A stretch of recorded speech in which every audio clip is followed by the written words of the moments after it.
ಸಮ್ಮುಖದಲ್ಲಿ ಗ್ರಂಥ ಪೂಜೆ ಪ್ರಾರಂಭ ಈಗ ಸದ್ಯ ನೆರವೇರಿತು. ಶಿವ ಸಂಬದೇ ನಮಃ ಪಾರ್ವತಿ ಶಿವ ಹರ ಹರ ಮಹಾದೇವ. ಓಂ ಗುರುವೇ ಸರ್ವಲೋಕಾನಾಂ ಜಗದೇವ ಮನೋಜಿನಾಂ ನಿಧೈ ಸರ್ವವಿದ್ಯಾನಾಂ ದಕ್ಷಿಣಾಮೂರ್ತಯೇ ನಮಃ. ಗುರುದೇವ ಮಹಾದೇವಂ ಗುರುದೇವ ಸದಾಶಿವಃ ಗುರುದೈವಾತ್ ಪರಂ ನಾಸ್ತಿ ತಸ್ಮೈ ಶ್ರೀ ಗುರವೇ ನಮಃ. ವಕ್ರತುಂಡ ಮಹಾಕಾಯ ಕೋಟಿ ಸೂರ್ಯ ಸಮಪ್ರಭಂ ನಿರ್ವಿಘ್ನಂ ಕುರು ಮೇ ದೇವ. ಸರ್ವಕಾರ್ಯೇ ಸರ್ವದಾ ಶುಕ್ಲಾಂಬರಧರಂ ವಿಷ್ಣುಂ ಶಶಿವರ್ಣಂ ಚತುರ್ಭುಜಂ ಪ್ರಸನ್ನವದನಂ ಧ್ಯಾಯೇತ್ ಸರ್ವವಿಘ್ನೋಪಶಾಂತಯೇ. ಶಿವ ಶಿವ ಶಂಭೋರಜ್ಞೇಯ ಪ್ರಭರ್ತಮಾನಸ್ಯ ಆಧ್ವಬ್ರಹ್ಮಣ ದ್ವಿತೀಯ ಪರಾರ್ಧೆ ಶ್ವೇತವರಹ ಕಲ್ಪೆ ವೈವಸ್ವತ ಮನ್ವಂತರೆ ಕಲಿಯುಗೆ ಪ್ರಥಮ ಪಾದೆ ಜಂಬದ್ವೀಪೆ ಭರದ ವರ್ಷೆ ಭರದ ಕಂಡೆ ಮೇರು ದಕ್ಷಿಣ ದಿಗ್ಭಾಗೆ ಶ್ರೀಶೈಲಸ್ಯ ಪಶ್ಚಿಮ ಪ್ರದೇಶ ಕರ್ನಾಟಕ ದೇಶ ವ್ಯಾವಹಾರಿಕ ಚಾಂದ್ರಮಾನೇನ ಶ್ರೀಶಾಲಿವಾಹನ ಜಗೆ ಪ್ರಭವಾದಿಶಕ್ತಿ ಸಂವತ್ಸರಂ ಮಧ್ಯ ಶ್ರೀಶಗೆ 1946 ಕ್ರೋಧಿನಾಮ ಸಂವತ್ಸರೆ ಪುಷ್ಯಕೃತ ಶುಭಗುರುವಾಸರೆ ದಶಮೇ ತಿಥಿ ಶುಕ್ಲಪಕ್ಷ ಶುಭಯೋಗ ಶುಭ ನಕ್ಷತ್ರ ಶುಭಕರಣೇನ ಸಮಸ್ತ ಗ್ರಾಮದ ಗುರು ಹಿರಿಯರ ದೈವದ ಸಮ್ಮುಖದಲ್ಲಿ ಮಹಾಸ್ವಾಮಿನ ಆಶೀರ್ವಾದ ಸಿದ್ಧಾರ್ಥ ಪೂರ್ವಕ ಶ್ರೀ ಗ್ರಂಥ ಪೂಜಾಂ ಕರಿಷ್ಯತೆ. ಎಲ್ಲರೂ ಸಂಕಲ್ಪ ಮಾಡಬೇಕು. ಎಲ್ಲರೂ ಹೇಳಿ ನಗರದ ಸಂಕಲ್ಪ ಹೇಳಿ. ಎಲ್ಲರೂ ಕೈ ಮುಖಂಡು ಸಂಕಲ್ಪ ಹೇಳ್ಕೊಟ್ಟಂಗೆ ಹೇಳ್ಕೊಂತ ಬರಬೇಕು. ಕ್ಷೇಮ ಸ್ಥೈರ್ಯ ಧೈರ್ಯ ವಿಜಯ ಅಭಯ ಆಯುಃ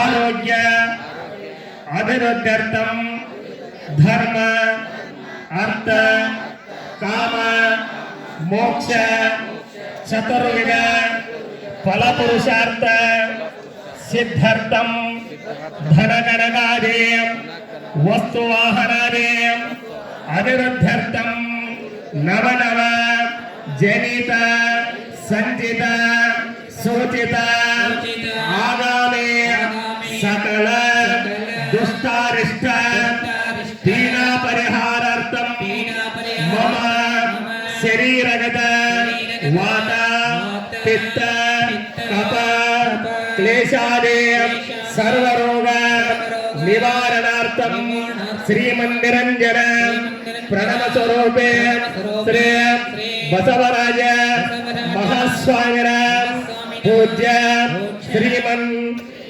ನಿರಂಜನ ಪ್ರಣವ ಸ್ವರೂಪೇ ಡಾಕ್ಟರ್ ಗುರುಲಿಂಗ ಮಹಾಸ್ವಾಮಿಗಳ ಆಶೀರ್ವಾದ ಸಿದ್ಧಾರ್ಥ ಪೂರ್ವಕ ಗ್ರಾಮದ ಗುರು ಹಿರಿಯರ ದೈವದ ಸಮ್ಮುಖದಲ್ಲಿ ಗ್ರಾಮ ದೇವತಾ ಮಹಾತಾಯಿ ಆಶೀರ್ವಾದ ಸಿದ್ಧಾರ್ಥ ಪೂರ್ವಕ ಗ್ರಂಥ ಪೂಜಾ ಅಹಂ ಕರಿಷ್ಯತೆ ಇತಿ ಸಂಕಲ್ಪಿತ ಪೂಜಾಂ ಕರಿಷ್ಯತೆ. ಶಿವ ಸಂಭಜೇ ನಮಃ. ಯಾರು ಹಾಕ್ಬೇಡ್ರಿ, ಅಲ್ಲೇ ಕೈ ಒಳಗೆ ಇಟ್ಕೊಡ್ರಿ. ಮೊದಲಿಗೆ ಪೂಜೆಯನ್ನು ಮಾಡಿ. ಓಂ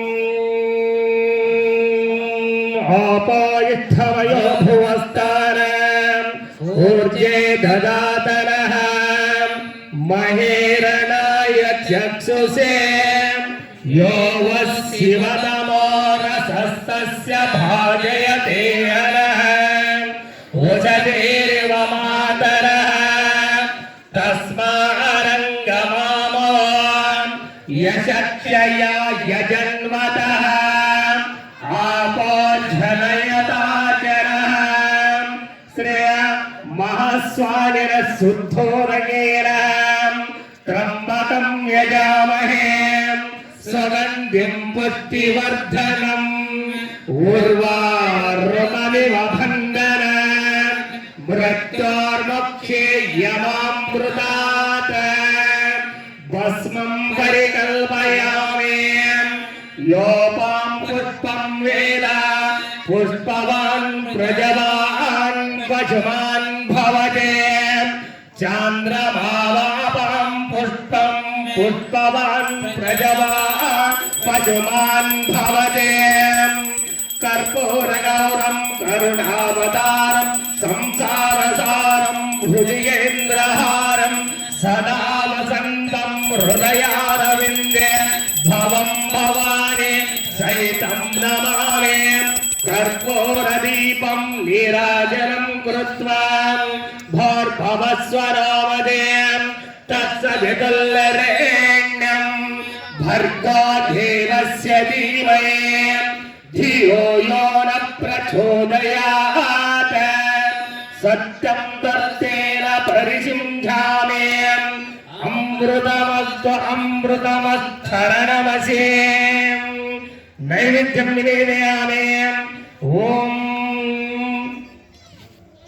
मंगल कोनिಗೆ ಮಂಗಳ ಮಾಡ್ತಾರೆ ಓಂ ತಂದೆನೇನು ತಾಯಿನೇನೋ ಬಂಧುನೇನೋ ಬಲಗನೇನೋ ನೀನಲ್ಲದೆ ಮತ್ತಾರು ಇಲ್ಲವಯ್ಯ ಕೂಡಲ ಸಂಗಮ ದೇವ ಹಾಲಲ್ಲದ್ದೋ ನೀರಲ್ಲದ್ದೋ ನಿಮ್ಮ ಧರ್ಮ ಜಯ ಗುರು ಬಸವೇಶ ಯಶೋ ನಾಮರೋಪಾಪ್ಯಂ ಯಾ ದೇವಿ ಸರ್ವಮಂಗಲ ತ್ರಯೋ ಸಂಸ್ಕರಣಾರ್ಥಕಂ ಸಾಂ ಸರ್ವದಾ जय मंगलम जय नमः पार्वती शिवार महादेव शिवयोगेश्वर महाराज के सिद्धलिंगेश्वर महाराज के रामलिंगेश्वर महाराज के शिव संभवे नमः पार्वती शिवार महादेव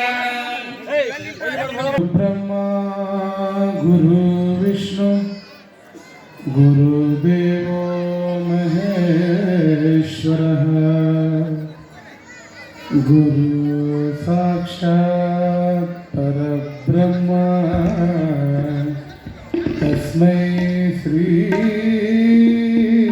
गुरुवे नमः तस्मै श्री गुरुवे नमः तस्मै श्री गुरुवे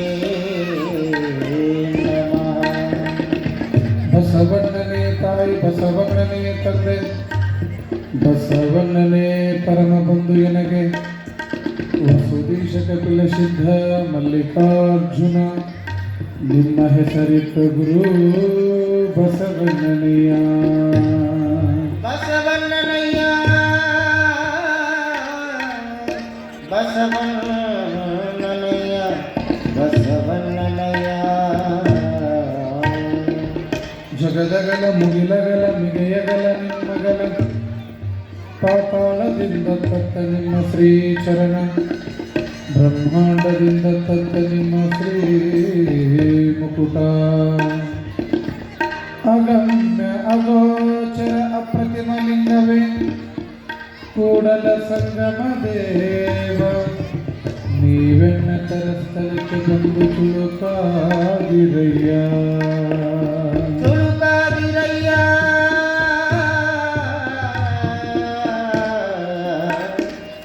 ತುಳುಕಾದಿರಯ್ಯ ಎಲ್ಲರೂ ಪ್ರಾರ್ಥನೆಯಲ್ಲಿ ಪಾಲ್ಗೊಳ್ಳಬೇಕು. ಅಮೃತ ಪರಮಾಮೃತ ಶರಣರಾಚರಿತಾಮೃತ ಅಮೃತ ಪರಮಾಮೃತ ಶರಣರಾಚರಿತಾಮೃತ ಅಮೃತ ಪರಮಾಮೃತ ಶರಣರಾಚರಿತಾಮೃತ ಅಮೃತ ಪರಮಾಮೃತ ಶರಣರಾಚರಿತಾಮೃತ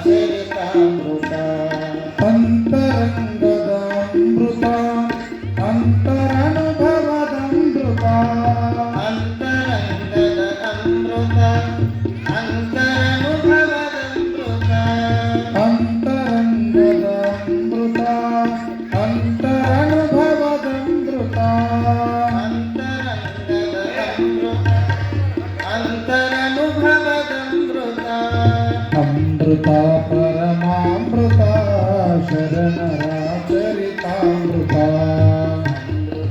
ಪರಮಾಮೃತ ಶರಣರ ಚರಿತಾಮೃತ ಅಷ್ಟಾವರಣ ಪಂಚಾಚಾರ ಆರು ಸ್ಥಳಗಳದಮೃತ ಅಷ್ಟಾವರಣ ಪಂಚಾಚಾರ ಆರು ಸ್ಥಳಗಳದಮೃತ ಅಷ್ಟಾವರಣ ಪಂಚಾಚಾರ ಆರು ಸ್ಥಳಗಳದಮೃತ ಅಷ್ಟಾವರಣ ಪಂಚಾಚಾರ ಆರು ಸ್ಥಳಗಳದಮೃತ ಶ್ರೇಷ್ಠ ಕಾಯಕ ದಾಸೋಹದ ಶ್ರೇಷ್ಠ ಕಾಯಕ ದಾಸೋಹದ ಅನುಭವದ ಚರಿತಾಮೃತ ಅಮೃತ ಪರಮಾಮೃತ ಶರಣರ ಚರಿತಾಮೃತ ಅಮೃತ ಪರಮಾಮೃತ ಶರಣರ ಚರಿತಾಮೃತ ನೀತಿ ಪ್ರೀತಿ ಭಾವ ಭಕ್ತಿ ಕಲಿಸುವ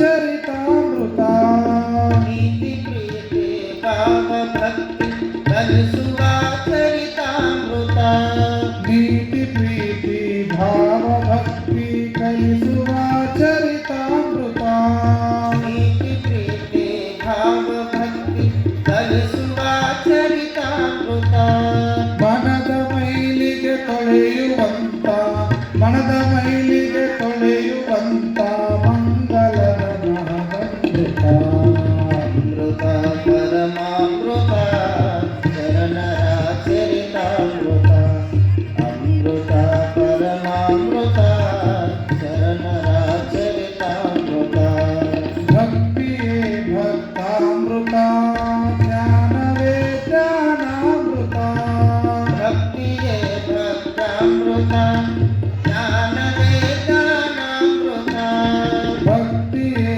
ಭಕ್ತಾಮೃತ ಜ್ಞಾನವೇ ಜ್ಞಾನಾಮೃತ ಭಕ್ತಿಯೇ ಭಕ್ತಾಮೃತ ಜ್ಞಾನವೇ ಜ್ಞಾನಾಮೃತ ಭಕ್ತಿ ಜ್ಞಾನ ತ್ಯಾಗ ಭಾವದ ಭಕ್ತಿ ಜ್ಞಾನ ತ್ಯಾಗ ಭಾವದ ಶರಣರ ಚರಿತಾಮೃತ ಅಮೃತ ಪರಮಾಮೃತ ಶರಣರ ಚರಿತಾಮೃತ ಅಮೃತ ಪರಮಾಮೃತ ಶರಣರ ಚರಿತಾಮೃತ ಶರಣರ ಚರಿತಾಮೃತ ಶರಣರ ಚರಿತಾಮೃತ ಸಾಂಬದೈ ನಮ ಪಾರ್ವತಿ ಪದ ಶಿವ ಹರ ಹರ ಮಹಾದೇವ ಜಗಜ್ಯೋತಿ ಬಸವೇಶ್ವರ ಮಹಾರಾಜ್ ಕಿ ಶ್ರೀ ಗುರು ಪುಟ್ಟರಾಜೇಶ್ವರ ಮಹಾರಾಜ್ ಕಿ ಸಾಂಬದೈ ನಮ ಪಾರ್ವತಿ ಪದ ಶಿವ ಹರ ಹರ ಮಹಾದೇವ. ಓಂ ಶ್ರೀ ಗುರು ಬಸವಲಿಂಗಾಯ ನಮಃ. ಧರೆಯ ದೇಗುಲವನ್ನು ಉದ್ಧರಿಪ ಗುರುಮೂರ್ತಿ ದೇವನಾನಪ್ಯನತ್ತು ಮುನ್ನಡೆದ ಸತ್ಕೀರ್ತಿ ಜ್ಞಾನ ದಾಸೋಹ ಅನುಭವದ ಶಿವಮೂರ್ತಿ ಶತಕೋಟಿ ಶರಣಾರ್ಥಿ ಬಸವಗುರು ಮಹಾಮೂರ್ತಿ ಪ್ರಕಸ್ಮಣರಾಗಿರುವಂತಹ ಬಸವಾದಿ ಪ್ರಮುಖರನ್ನ ವಿಶ್ವದ ಎಲ್ಲ ಮಹಾದಾರ್ಶನಿಕರನ್ನ ಸ್ಮರಣೆ ಮಾಡಿ ಜಂಗಮ ಜ್ಯೋತಿ ಮಹಾ ತಪಸ್ವಿ ಲೋಕಪೂಜ್ಯರಾದ ಅತನಿಯ ಮುರುಗೇಂದ್ರ ಶಿವೇಗಳವರನ್ನ ಧಾರವಾಡದ ಮೃತ್ಯುಂಜಯ ಮಹಾತಪ್ಪಗಳನ್ನ ಹಾನಗಲ್ಲ ಗುರುಕುಮಾರ ಶಿವೇಗಳನ್ನ ಮನದಲ್ಲಿ ಧ್ಯಾನಿಸಿಕೊಂಡು ಅಂಧ ಅನಾಥರ ಬದುಕಿಗೆ ಬೆಳಕಾಗಿರುವಂತಹ ಗದುಗಿನ ಲಿಂಗೈಕ್ಯ ಪುಟ್ಟರಾಜ ಗವಾಯಿಗಳನ್ನು ಮನದಲ್ಲಿ ಧ್ಯಾನಿಸಿಕೊಂಡು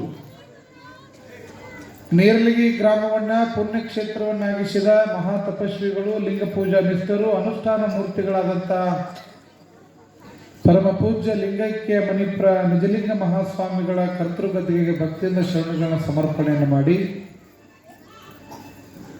ಈ ಎಲ್ಲ ಕಾರ್ಯಕ್ರಮದ ರೂವಾರಿಗಳು ಮಾತೃ ಸ್ವರೂಪಿಗಳು ಲಿಂಗ ಪೂಜಾ ನಿಷ್ಠರು ಅನುಷ್ಠಾನ ಮೂರ್ತಿಗಳು ಆಗಿರ್ತಕ್ಕಂಥ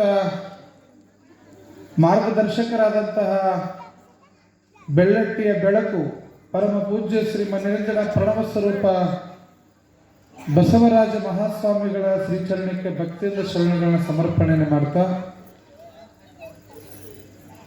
ನಿತ್ಯವೂ ಕೂಡ ಪ್ರವಚನದಲ್ಲಿ ನನ್ನೊಟ್ಟಿಗೆ ಸಂಗೀತ ಸೇವೆಯನ್ನು ನೀಡ್ತಕ್ಕಂಥ ಆಕಾಶವಾಣಿ ಮತ್ತು ದೂರದರ್ಶನ ಕಲಾವಿದರಾಗಿರ್ತಕ್ಕಂಥ ಗದುಗಿನ ಪುಟ್ಟಯ್ಯಜ್ಜನವರ ಶಿಷ್ಯರಾದಂತಹ ಪಂಡಿತ್ ಮಹಾಂತಯ್ಯ ಹಿರೇಮಠ ಗವಾಯಿಗಳಲ್ಲಿ ಭಕ್ತಿಪೂರ್ವಕವಾದ ಶರಣಾರ್ಥಿಗಳನ್ನು ಸಮರ್ಪಣೆಯನ್ನು ಮಾಡಿ, ನಾ ಬಲ ತಾ ಬಲ ಅಂತಕ್ಕಂಥ ತಬಲವನ್ನು ನುಡಿಸ್ತಾ ನಾದಸ್ವರದಿಂದ ಎಲ್ಲರ ಮನಸ್ಸನ್ನ ಗೆದ್ದಿರುವಂತ ತಬಲಾ ಮಾಂತ್ರಿಕರು, ತಬಲಾ ಚತುರರು ಆಗಿರ್ತಕ್ಕಂಥ ಪುಟ್ಟಯ್ಯಜ್ಜನವರ ಶಿಷ್ಯರಾದ ಆಕಾಶವಾಣಿ ಮತ್ತು ದೂರದರ್ಶನದ ಕಲಾವಿದರಾದಂತಹ ಪ್ರವೀಣ್ ಕುಮಾರ್ ವಿಶ್ವಕರ್ಮ ಅವರಲ್ಲಿ ಕೂಡ ಭಕ್ತಿಯಿಂದ ಶರಣಗಳ ಸಮರ್ಪಣೆಯನ್ನು ಮಾಡಿ, ಇಂದಿನ ದಿನ ಗ್ರಂಥ ಪೂಜೆಯ ಸೇವೆಯನ್ನು ಸಲ್ಲಿಸಲಿಕ್ಕೆ ಆಗಮಿಸಿರ್ತಕ್ಕಂಥ ಬೆಳ್ಳಟ್ಟಿಗೆ ಎಲ್ಲ ಶರಣ ತಂದೆ ತಾಯಿಗಳೇ, ನೀರಲಿಗೆ ಗ್ರಾಮದ ಎಲ್ಲ ಶರಣ ತಂದೆ ತಾಯಿಗಳೇ, ಸೇವಾರ್ಥಿಗಳೇ, ದಾಸೋಹಿಗಳೇ, ಮುದ್ದು ಮಕ್ಕಳೇ, ಅವರಿವರೆನ್ನದ ಎಲ್ಲರ ಅಂತರಾತ್ಮಕ್ಕೆ ಭಕ್ತಿಯಿಂದ ಶರಣಾರ್ಥಿಗಳು.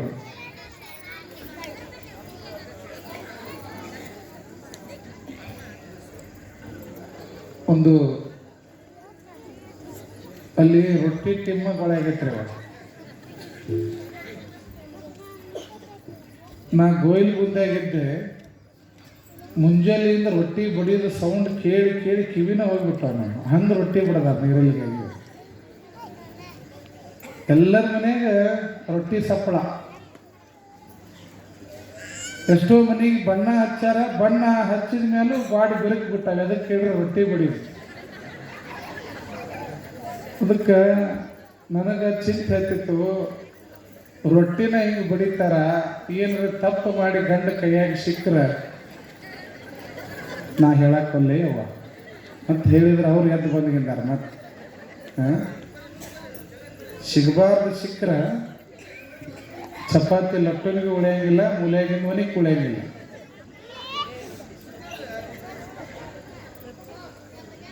ಬಸವಣ್ಣನವರು ಬಹಳ ಅದ್ಭುತವಾದ ಒಂದು ವಚನವನ್ನು ಹೇಳ್ತಾರೆ. ಬಡತನ ಬಂದಾಗ ಕುಗ್ಗುವರಯ್ಯ, ಸಿರಿತನ ಬಂದಾಗ ಹಿಗ್ಗುವರಯ್ಯ. ಬಡತನ ಸಿರಿತನ ಸ್ಥಿರವಲ್ಲೋ ಮನುಜ, ಸ್ಥಿರವಲ್ಲೋ ಮನುಜ ಕೂಡಲ ಸಂಗಮ ದೇವ ಅಂತ ಬಸವಣ್ಣವ್ರು ಹೇಳ್ತಾರೆ.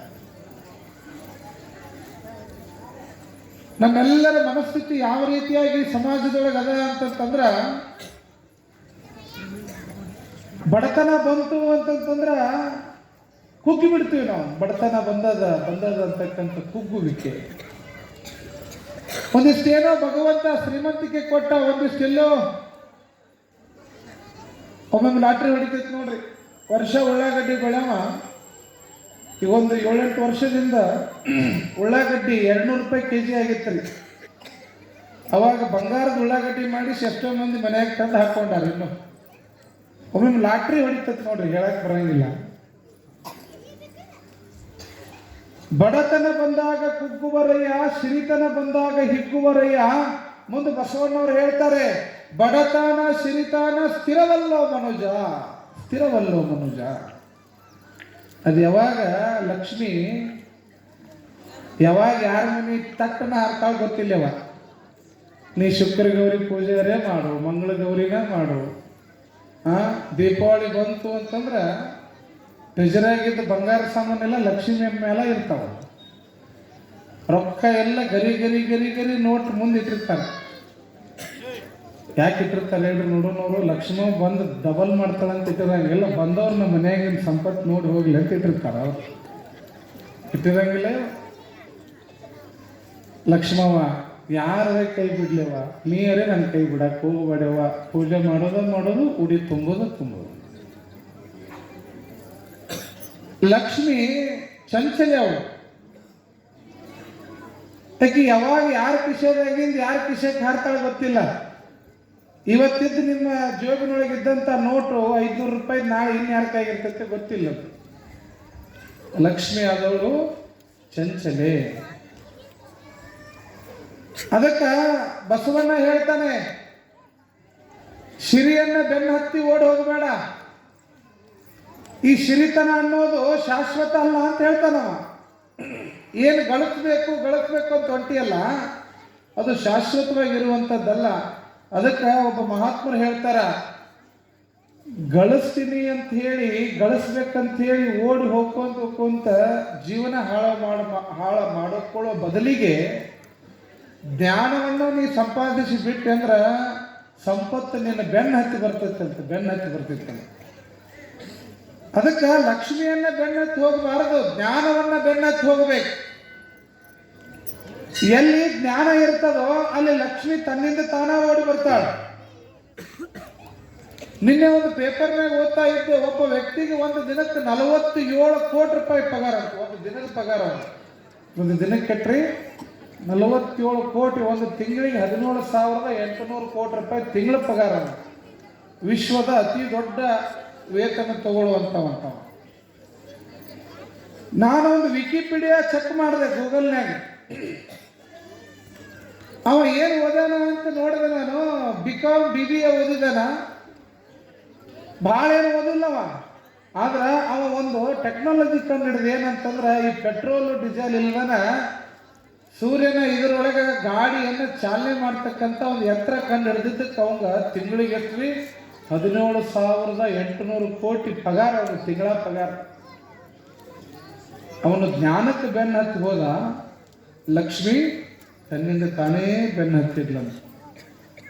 ಅದಕ್ಕೆ ಬಡತನ ಸಿರಿತನ ಸ್ಥಿರವಲ್ಲೋ ಮನುಜ, ಅದು ಒಂಥರ ಕಾಟ ಇದ್ದಂಗೆ. ಅದು ಯಾವ ಕಡೆ ಯಾವಾಗ ಹೆಂಗೆ ಹೋಲ್ತತೆ ಗೊತ್ತಿಲ್ಲ. ಆದ್ರೆ ನಿನ್ನ ಜ್ಞಾನ ಶಕ್ತಿ ಅನ್ನುವಂಥದ್ದು ನಿನ್ನಲ್ಲಿ ಅಚಲವಾಗಿತ್ತು ಅಂದ್ರೆ ಲಕ್ಷ್ಮಿ ಅಂತ ಎಲ್ಲಿದ್ರು ನಿನ್ನನ್ನು ಹುಡುಕೊಂಡು ಬರ್ತಾಳೆ. ಅದಕ್ಕೆ ಅದ್ರ ಬೆನ್ನು ಹತ್ತಿ ಹೋಗಬೇಡ ಅಂತ ಬಸವಣ್ಣ ಹೇಳ್ತಾನೆ. ಬಹಳ ವಿಶೇಷವಾಗಿರ್ತಕ್ಕಂಥ ಒಂದು ಕುಟುಂಬ. ಆ ಕುಟುಂಬದೊಳಗ 2 ಗಂಡ್ಮಕ್ಳು. ಮನಿ ಯಜಮಾನ ಮಕ್ಕಳು ಮದುವೆ ಮಾಡ್ದ. ಮದುವೆ ಆದ್ಮೇಲೆ ಒಂದಿಷ್ಟು ವರ್ಷಕ್ಕೆ ಮನಿ ಯಜಮಾನ್ ತೀರ್ಕೊಳ್ಳಾನ. ಅಣ್ಣ ತಮ್ಮ ಜಗಳಾಡಕತ್ರು. ಹುಟ್ಟುತ್ತಾ ಅಣ್ಣ ತಮ್ಮ ಬೆಳೀತಾ ದಾಯಾದಿಗಳಾದ. ಈ ದಾಯಾದಿತನ ಎಲ್ಲಿಗೆ ಹೋತು ಅಂತಂದ್ರೆ, ಹಿರಿಯರ ಕಡೆ ಹೋಗಿ ಹಿರಿಯರ ಮಧ್ಯಸ್ಥಿಕೆ ವಹಿಸಿ ಇಬ್ಬರಿಗೂ, ನೋಡ್ತಮ್ಮ ನೀವು ಒಂದ ಮನೆಯಾಗಿದ್ರೆ ಜಗಳಾಡ್ಕೋತ ಕುಂಡಿರ್ತೀರಿ, ಅದಕ್ಕೆ ಒಂದಷ್ಟು ಆಸ್ತಿ ಬೇರೆ ಮಾಡಿಕೊಂಡು ನಿಮ್ಮ ಕಂತ ನೀವು ಮಾಡ್ಕೋರಿ, ನಿಮ್ಮ ಬಾಳೆ ನೀವು ಮಾಡ್ಕೋರಿ ಅಂತ ಹಿರಿಯರು ಏನು ಮಾಡಿದ್ರು, ಆಸ್ತಿಯನ್ನು 2 ಭಾಗ ಮಾಡಿ ಕೊಟ್ಟರು. ಒಬ್ಬೊಬ್ರಿಗೆ 50-50 ಎಕರೆ ಹೊಲ ಬಂತು. ಯಾವಾಗ ಕೇಳ್ರಿ, ಒಬ್ಬೊಬ್ರಿಗೆ ಎಷ್ಟು ಎಕರೆ ಹೊಲ ಬಂತ್ರಿ? 50-50 ಎಕರೆ ಬಂತು. ಅವ್ರ ಅಪ್ಪ ಇದ್ದಾಗ ಒಂದು ದಿನಾನು ಲಘು ಎದ್ದು ಹೋದವರಲ್ಲಿ ಯಾವಾಗ ಭಾಗ ಆತಲ್ಲ ಜಕ್ಕಸ್ತ ಎದ್ದು ಹೊಂಟ್ರಿ ಕಂತಕ್ಕೆ. ಮುಂಜಾನೆ ಸೂರ್ಯ ಹುಟ್ಟುದ್ರಾಗ ಅಣ್ಣನ ಸೋಲಿಸ್ಬೇಕಂತ ತಮ್ಮನ ಸೋಲಿಸ್ಬೇಕಂತ ಅಣ್ಣ ಕಾಂಪಿಟೇಷನ್ ಮೇಲೆ ಕೆಲಸ ಮಾಡಕತ್ರ. ಅವ 5ಕ್ಕೆ ಎದ್ರೆ 4ಕ್ಕೆ ಹೇಳ, ಅವ್ 3ಕ್ಕೆ ಎದ್ದು ನೀರು ಹಾಕೊಂಡ್ರೆ ನೀವು 2 ಗಂಟೆಗೆ ಎದ್ದು ನೀರು ಹಾಕಕ್ ಹೋಗವ. ಇವ್ರು ಏನು ಅಣ್ಣ ತಮ್ಮನ ಹೆಂಡ್ರು ಇದ್ರಲ್ಲ, ಅವರು ಇವನ್ನ ಎಬ್ಸೋರು ಗಂಡನ. ನೀ ಅವನಕ್ಕಿಂತ ಚಂದ ದುಡಿಬೇಕು, ನಾವು ಅವನಕ್ಕಿಂತ ದೊಡ್ಡ ಶ್ರೀಮಂತರಾಗ್ಬೇಕು, ನಾವು ಅವನಕ್ಕಿಂತ ಒಂದು ಹೆಜ್ಜೆ ಮುಂದೆ ಇರ್ಬೇಕು, ನಾವು ಅವನಕ್ಕಿಂತ ಸಣ್ಣ ಆಗ್ಬಾರ್ದು ಅಂತ ತಮ್ಮನ ಹೆಂಡತಿ ಅಣ್ಣನ ಹೆಂಡತಿ ಇಬ್ರು ಅವ್ರವ್ರ ಗಂಡದೇವ್ರಿಗೆ ಹೇಳಿಕೊಡಕತ್ತರ ದಿನ. ಅಪ್ಪಿದ್ದಾಗ ಕುಂತು ತಿಂದವ್ರು ಇವರು, ದುಡಿದಾಗ ಗೊತ್ತಿಲ್ಲ. ಆದ್ರೆ ತಮ್ಮನ್ನು ಸೋಲಿಸ್ಬೇಕು, ಉದ್ಯೋಗದೊಳಗೆ ನಾನಾ ಹೆಚ್ಚಿನ ಶ್ರೀಮಂತ ಆಗಬೇಕು ಅಂತ ಅಣ್ಣನಕ್ಕಿಂತ ನಾ ಶ್ರೀಮಂತ ಆಗಬೇಕು ಅಂತ ತಮ್ಮ ಕಬ್ಬು ಹಚ್ಚಿದ್ರು, ವಿಳೆದೆಲೆ ಹಾಕಿದ್ರು, ಎಲ್ಲ ತರಕಾರಿ ಹೆಚ್ಚಿದ್ರು. ಹೊಲದಾಗ 50 ಎಕರೆ ಹೊಲದಾಗ ಬೆಳೆಯಕತ್ರು, ನೀರು ಹಾಸ್ಕೊಂಡು. ಆದ್ರೆ ಮನೆಯೊಳಗೆ ಅಣ್ಣನಕ್ಕಿಂತ ತಮ್ಮ ಸ್ವಲ್ಪ ಶಾನೆ ಇದ್ದ. ಒಂದಿಷ್ಟು ಅವರು ರೈತರು ಕೇಳ್ಕೊಂಡು ಚಲೋ ಉತ್ಪನ್ನ ತೆಗಿತಿದ್ದವ. ಕಬ್ಬು ಹಚ್ಚೋದ್ರಾಗ ಎಲ್ಲದ್ರಾಗ ಶಾನೆ ಇದ್ದ. ಇವನು ಕಬ್ಬು ಹಚ್ತಿದ್ದ, ಎಲ್ಲ ಮಾಡ್ತಿದ್ದ, ಹೊಲ ಮಾಡ್ತಿದ್ದ. ಆದ್ರೆ ತಮ್ಮನಕ್ಕಿಂತ ಕಡಿಮೆ ಪೇಮೆಂಟ್ ಬರ್ತಿತ್ತು ಪಟ್ಟಿ. ಏನು ಇವ ತಮ್ಮ ಬೆಳೆದಂಗೆ ಮನಿ 3 ಅಂತಸ್ತು ಇದ್ದಿದ್ದು 5 ಅಂತಸ್ತು ಮಾಡಿದ, ಕಾರ್ ತಗೊಂಡ, ಬಂಗಾರ ತಗೊಂಡ. ಇವನ್ ಹಿಂಗ ಉಜ್ವಲವಾಗಿ ತಮ್ಮಂದು ಬೆಳೆಯಕತ್ತು. ಅಣ್ಣಗೇನಾಗಕತ್ತು ಹೇಳ್ರಿ, ಅದನ್ನ ನೋಡಿ ಸಂಕಟ ಆಗಕತ್ತು. ನನಗಿಂತ ಮುಂದುವರೆದ್ನಲ್ಲಿ ಇವ. ಬಟ್ ಯಾರು ಮುಂದುವರಿಬಾರ್ದ್ರಿ, ಸಂಬಂಧದೊಳಗೆ ಯಾರು ಮುಂದುವರಿಬಾರ್ದು. ಅವ್ರು ನನಗಿಂತ ಕೆಳಗೆ ಇರ್ಬೇಕು ಎಲ್ಲರೂ ಅನ್ನೋ ಭಾವನೆ ಎಲ್ಲರಿಗೂ ಇರ್ತದೆ. ಹಂಗ ಅಣ್ಣನಿಗೆ ಆ ಕೆಟ್ಟ ಭಾವನೆ ಬಂದು ನೋಡ್ರಿ. ಹಂಗಾರೆ ಹೆಂಗೆ ಮಾಡಿ ಅವನಕ್ಕಿಂತ ನಾವು ಮುಂದುವರಿಬಹುದು, ಅವನಕ್ಕಿಂತ ಹೆಂಗೆ ಶ್ರೀಮಂತ ಆಗ್ಬೋದು ಅಂತ ವಿಚಾರ ಮಾಡಿ ಮತ್ತೆ ಎಲ್ಲಿ ಹೋಗೋದ್ರಿ? ಒಬ್ಬ ಸ್ವಾಮಿಗಳ ಕಡೆ ಹೋದಂತ ಕೇಳ್ಸಕ್ಕೆ, ಗುರುಗಳ ನನ್ನ ತಮ್ಮನಕ್ಕಿಂತ ನಾನು ಸಾವುಕಾರ ಆಗ್ಬೇಕ್ರಿ, ಅವ್ರಕ್ಕಿಂತ ಮುಂದೆ ಹೋಗ್ಬೇಕ್ರಿ ಅಂತೇಳಿ ಅಂದ. ಕೇಳೋಣ ಗುರುಗಳು ಅಂದರು, ತಮ್ಮ ಅವ ನಿನಕ್ಕಿಂತ ಶಾನೆ ಅದಾನ, ನಿನಗೇನು ಅವನಂಗೆ ದುಡಿದು ಮಾಡೋಕ್ಕಾಗಂಗಿಲ್ಲ, ಅದಕ್ಕೆ ನೀವು ಒಂದು ಕೆಲಸ ಮಾಡು. ಇದೆಲ್ಲ ಮಳೆ ಗಾಳಿ ಪ್ರಕೃತಿಯನ್ನು ಸೃಷ್ಟಿ ಮಾಡಿದ ಭಗವಂತ. ಅದಕ್ಕೆ ಈ ಹೊಲದಾಗ ದುಡಿದು ಬಿಟ್ಟು ಯಾವ್ದಾರ ಒಂದು ಗುಡ್ಡಕ್ಕೆ ಹೋಗಿ 12 ವರ್ಷ ತಪಸ್ಸು ಮಾಡು, ಶಿವನನ್ನು ಒಲಿಸ್ಕೋ, ಶಿವ ಬಂದು ನಿನಗೆ ಎಷ್ಟು ಬೇಕು ಅಷ್ಟು ರೊಕ್ಕ ಕೊಡ್ತಾನ, ಅವನಿಗಿಂತ ನೀ ಶ್ರೀಮಂತ ಆಗ್ತಿ ಅಂದ್ರೆ ಇವ್ರು ಗುರುಗಳು. ಅವಾಗ ಬಂದು ಹೆಂಡತಿಗೆ ಹೇಳಿದವ, ಗುರುಗಳು ಹಿಂಗೆ ಹೇಳ್ಯಾರ, ಹಂಗಾರ ಇಲ್ಲೇ ಒಂದು ಗುಡ್ಡ ಐತಿ, ಆ ಗುಡ್ಡಕ್ಕೆ ಕುಂಡ್ರದನಿ ಅಂತೇಳಿ ಪಾಪ ಗಂಡನ ಕಳಿಸೇ ಬಿಡ್ಲಿಕ್ಕೆ ಕಂತ ಮಾಡೋದು ಬಿಡಿಸಿ. ತಮ್ಮನಕ್ಕಿಂತ ಹೆಚ್ಚು ಗಳಿಸ್ಬೇಕು ನೀನು, ಹೋಗು ತಪಸ್ಸಿ ಕುಂಡ್ರು ಅಂತ ಹೇಳಿ ಅವನು ರುದ್ರಾಕ್ಷಿ ಹಾಕಿ ಕಮಂಡೆಲ್ಲ ಕೊಟ್ಟು ಗಂಡನ ಹೋಗಿ ಕುಂಡ್ರಿಸಿದ್ಲು. ಈಗ ಹೋದ್ಲೇನಿಲ್ಲ, ಈಗ ಮಜ್ಜಿಗೆ ಕೊಡ್ಕೊಂತಿಲ್ಲ ಕೊಂತಾಳೆ. ಹಿಂಗೆ ಭಾಳ ಮಂದಿ ಅದಾರ. ಇವ್ರಿಗೆ ಗಳಿಕೆರೆ ಬೇಕು, ರೊಕ್ಕರಿ ಇವ್ರ ಕೈಯಾಗ ಬೇಕಾದ್ರೆ ದುಡಿಯಾಕೋಲ್ಲ. ಇವರು ತಿಂಗಳ ಪಗಾರ ಇವ್ರ ಕೈಯಾಗ ಬೇಕ್ರಿ ಗಿರೇತನ. ಆದ್ರೆ ಗಂಡನ ಕೂಡ ದುಡ್ದಿನಿ ಮಾಡೀನಿ ಅನ್ನೋರಲ್ಲಿ ಬಿಸಿಲೈತ್ರಿ, ಬ್ಯೂಟಿ ಕಡಿಮೆ ಆಗ್ತದೆ. ಎಷ್ಟು ಬಂದಿಲ್ಲ ಈ ಜಗತ್ತಿನಾಗ.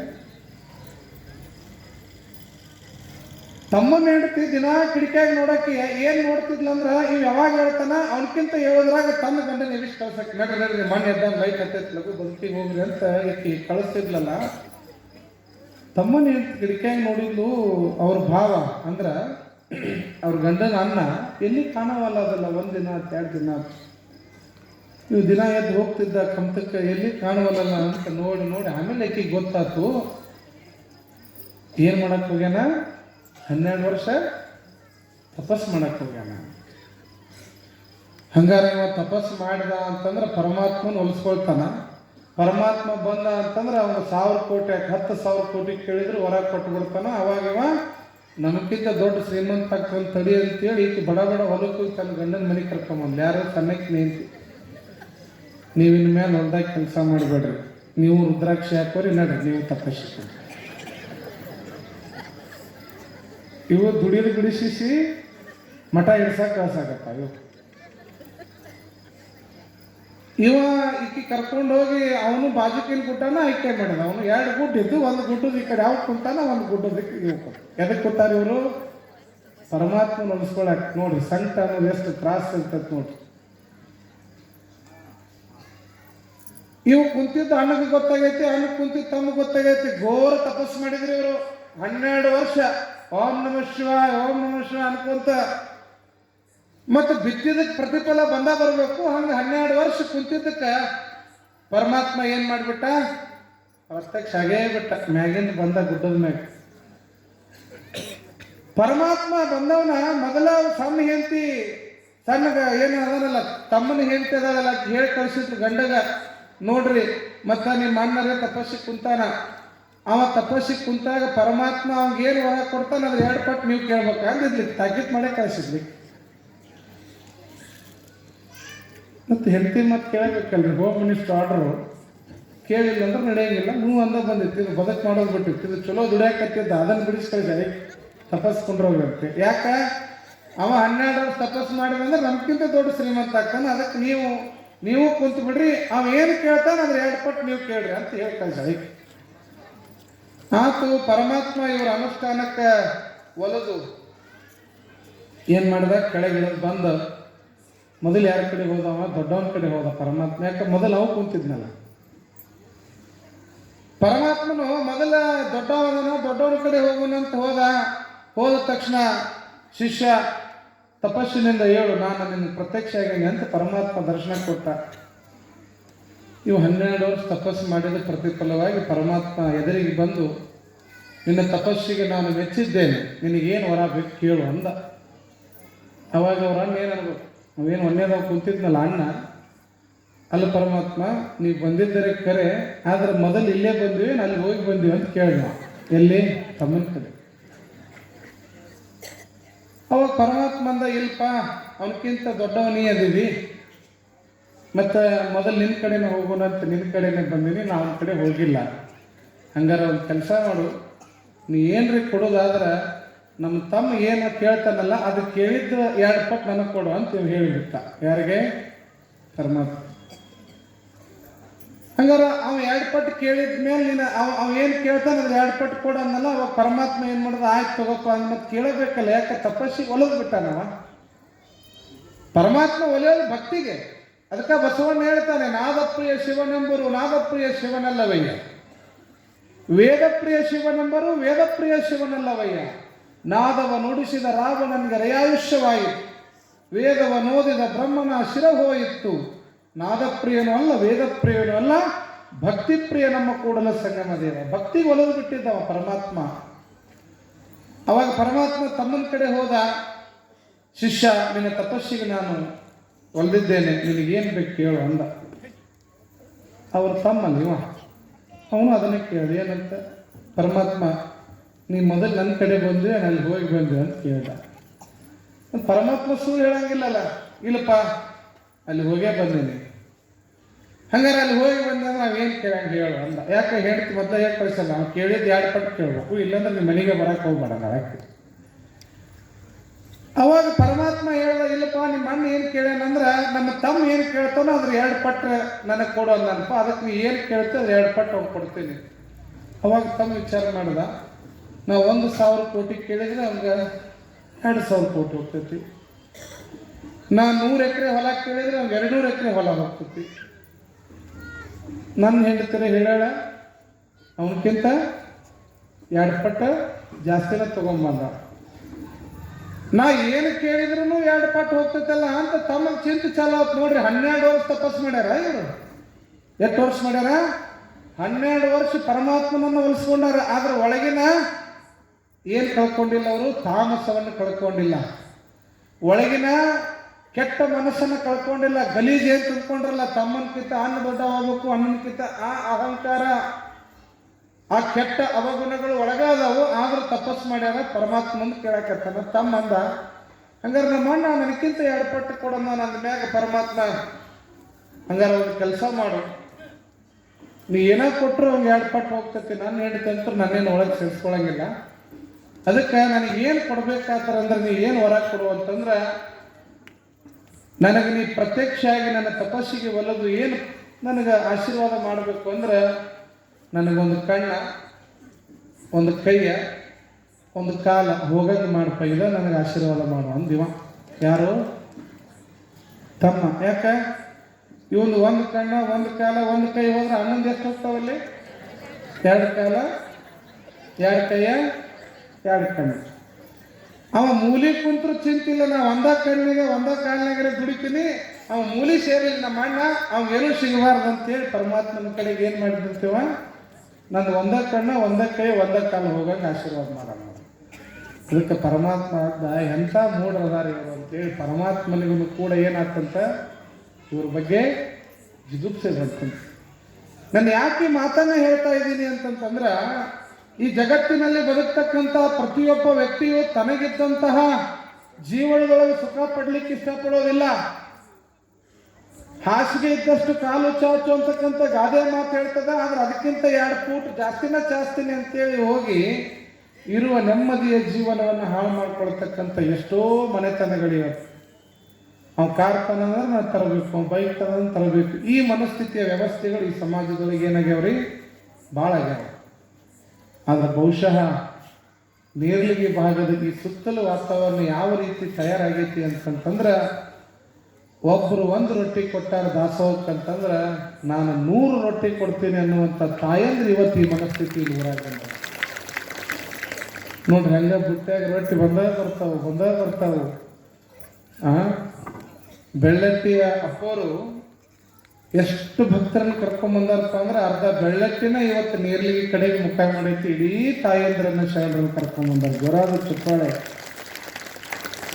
ಒಂದು ವಿಶೇಷವಾಗಿ ನನಗೆ ಕಂಡದ್ದೇನು ಅಂತಂದ್ರೆ, ಬೆಳ್ಳಟ್ಟಿ ಮಠದೊಳಗೆ ರಾಮಲಿಂಗೇಶ್ವರ ದೇವಸ್ಥಾನದ ಬಹಳ ಪುರಾತನ ದೇವಸ್ಥಾನ. ಅದು ಬೇಡಿದವರಿಗೆ ಬೇಡಿದ್ದನ್ನ ಕೊಡುವಂತಹ ಪವಾಡದ ಕ್ಷೇತ್ರ. ಅದು ಅಂತಹ ಇತಿಹಾಸವನ್ನು, ಐತಿಹಾಸಿಕ ಪರಂಪರೆಯನ್ನು ಹೊಂದಿರತಕ್ಕಂತಹ ಅಂತಹ ರಾಮಲಿಂಗೇಶ್ವರ ಮಠದೊಳಗೆ ರಾಮಲಿಂಗೇಶ್ವರನ ಲಿಂಗು ಅದ.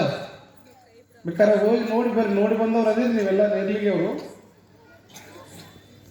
ಬಹುಶಃ ರಾಮಲಿಂಗೇಶ್ವರ ಕ್ಷೇತ್ರ ಏನು ಬೆಳ್ಳಟ್ಟಿ ಒಳಗೆ ರಾಮಲಿಂಗೇಶ್ವರ ಕ್ಷೇತ್ರದೊಳಗೆ ಲಿಂಗು ಅದಲ್ಲ, ಬಹುಶಃ ಆ ರಾಮಲಿಂಗೇಶ್ವರ ಯಾವ ರೂಪದೊಳಗೆ ಬೆಳ್ಳಟ್ಟಿಯಿಂದ ನೀರ್ಲಿಗಿಗೆ ಬಂದಾನ ಅಂತಂದ್ರೆ ಇಲ್ಲಿ ನೋಡಿ, ಇಲ್ಲಿ ಬುತ್ತಿಯ ರೂಪದೊಳಗೆ ರಾಮಲಿಂಗೇಶ್ವರ ಇಲ್ಲಿ ಉದ್ಭವ ಆಗ್ಯಾರ. ಬೆಳ್ಳಟ್ಟಿಯವ್ರು ನೀವು ಅಷ್ಟೇ ಹೋಗ್ಬೇಡ್ರಿ, ನಾನು ಬರ್ತೀನಿ ತಡಿ ಅಂತೇಳಿ ಅನ್ನದ ಬುತ್ತಿ ಒಳಗ ರಾಮಲಿಂಗೇಶ್ವರ ಎಲ್ಲಿ ಬಂದಾನೇವ ನೀರ್ಲಿಗಿಗೆ ಬಂದಾನ. ಇದನ್ನು ನಮ್ಮ ಗೌಡ್ರು ಇವತ್ತು ಬಹಳ ವಿಶೇಷವಾಗಿ ಅವ್ರ ತಲೆಯಾಗ ಏನೋ ಬಂತು, ನಾ ಬುತ್ತಿ ಒಳಗೆ ಲಿಂಗ ಮಾಡ್ಕೊಂಡು ಬರ್ತೇನೆ ಅಂತೇಳಿ.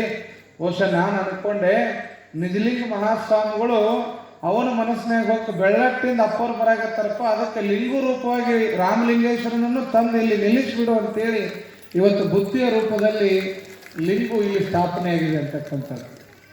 ನೋಡ್ರಿ, ವಿಶೇಷ ಏನು ಅಂದ್ರೆ ರಾಮಲಿಂಗೇಶ್ವರರ ಅವತಾರ ಇಲ್ಲಿ ಬಂದೈತಿ, ಆದ್ರೆ ಅದು ಅಕ್ಕಿ ಒಳಗೆ ತಯಾರಾಗೈತೆ. ಅಕ್ಕಿ ಮಠ ರಾಮಲಿಂಗೇಶ್ವರ ಎರಡೂ ಕುಡಿಯವ ಅಕ್ಕಿಯಿಂದ ತಯಾರಾಗ್ಯದ. ರಾಮಲಿಂಗೇಶ್ವರ ಬಂದು ಕುಂತಾರ. ಬಹುಶಃ ಪ್ರಾರಂಭದಿಂದಲೂ ಉಭಯ ಪರಮ ಪೂಜ್ಯರು ನಿಂತ ನಿರ್ಲಿಗಿ ಉತ್ಸವ ಅವತ್ತು ಸಂಕಲ್ಪ ಮಾಡಿದ ಪ್ರಾರಂಭದ ಆ ಕಾರ್ಯಕ್ರಮ ಇವತ್ತು 21 ಹಳ್ಳಿ ಅಲ್ಲ, ಇಡೀ ಕರ್ನಾಟಕ ರಾಜ್ಯದೊಳಗೆ ದೊಡ್ಡ ಇತಿಹಾಸವನ್ನು ಮಾಡಲಿಕ್ಕೆ ನಿರ್ಲಿಗಿ ಉತ್ಸವ ಹೆಜ್ಜೆ ಆಗ್ತದೆ. ನನ್ನ ಗವಾಯಿ ತಬಲಾಜಿ ಹೇಳಕತ್ತಿದ್ರು, ಅಜ್ಜರ ಬಿದರಿಂದ ಫೋನ್ ಮಾಡಿದ್ದೀರಿ ನನಗೆ ಇವತ್ತು, ಏನೋ ನಿರ್ಲಿಗಿ ಉತ್ಸವ ಭಾಳ ಜೋರು ನಡೆದೈತಂತಲ್ಲ ಅಂತ ಹೇಳಿ. ಬಹುಶಃ ಎಲ್ಲಿ ಬಿದರ, ಎಲ್ಲಿ ಹಾವೇರಿ, ಬಿದರಿಗೆ ಸುದ್ದಿ ಹೋಗಿ ಮುಟ್ಟೈತಿ ಅಂತಂತಂದ್ರೆ ಅದು ಬಸವ ಕಲ್ಯಾಣದ ಬಸವಣ್ಣನೇ ಅಲ್ಲಿ ಸುದ್ದಿ ಒಯ್ದು ಮುಡ್ಸ್ಯಾನ ಅಂತಕ್ಕಂಥ ಕೆಲಸ ಈ ಭಾಗದೊಳಗೆ ನಡೆದಿದೆ ಅಂತಕ್ಕಂಥದ್ದು. ಆ ನಿಟ್ಟಿನೊಳಗೆ ಇವತ್ತೆಲ್ಲ ಬೆಳ್ಳಟ್ಟಿಯ ಸದ್ಭಕ್ತರು ಇಷ್ಟೆಲ್ಲ ಅದ್ದೂರಿಯಾಗಿ ಬಂದು ಗ್ರಂಥ ಪೂಜೆಯನ್ನು ಮಾಡಿ ಕಾರ್ಯಕ್ರಮಕ್ಕೊಂದು ಚಾಲನೆ ಕೊಡ್ತಾ ಇರೋದು, ಒಂದು ಕಡೆಗೆ ರೊಟ್ಟಿ ಬರ್ತಾ ಇರೋದು, ನಿಜವಾಗ್ಲೂ 12ನೇ ಶತಮಾನದ ಕಲ್ಯಾಣ. ಅದು ಬಸವ ಕಲ್ಯಾಣದೊಳಗಿಲ್ಲ, ಅದು ಹಾವೇರಿಯ ನೀರ್ಲಿಗೆ ಒಳಗೆ ಬಸವ ಕಲ್ಯಾಣ ಉದ್ಭವ ಆಗಿದೆ ಅಂತಕ್ಕಂಥದ್ದನ್ನು ನಾವು ಕಾಣ್ತಾ ಇದ್ದೇವೆ ಅನ್ನುವಂಥ ಮಾತನ್ನು ಹೇಳ್ತಾ, ಒಬ್ಬ ಅದ್ಭುತವಾದಂಥ ಶರಣರು ನವಲಗುಂದ ಭಾಗದೊಳಗೆ ಆಗಿ ಹೋಗ್ತಾರೆ. ಆ ಶರಣರ ವಿಚಾರವನ್ನು ನಮ್ಮ ಗವಾಯಿಗಳ ಒಂದು ಗೀತೆಯನ್ನು ಕೇಳಿ, ಆ ಶರಣರ ಯಾವ ರೀತಿಯಾಗಿ ಒಬ್ಬ ಭಕ್ತಿಗೆ ಮನ ಪರಿವರ್ತನೆಯನ್ನು ಮಾಡಿ ಒಂದು ಸಾಧನೆಯನ್ನು, ಒಂದು ಕೆಲಸವನ್ನು ಮಾಡಲಿಕ್ಕೆ ಪ್ರೇರಣೆ ಆದರು ಅನ್ನುವಂಥದ್ದನ್ನು ನಮ್ಮ ಗವಾಯಿಗಳ ಒಂದು ಗೀತೆಯನ್ನು ಕೇಳಿ ನೋಡೋಣ.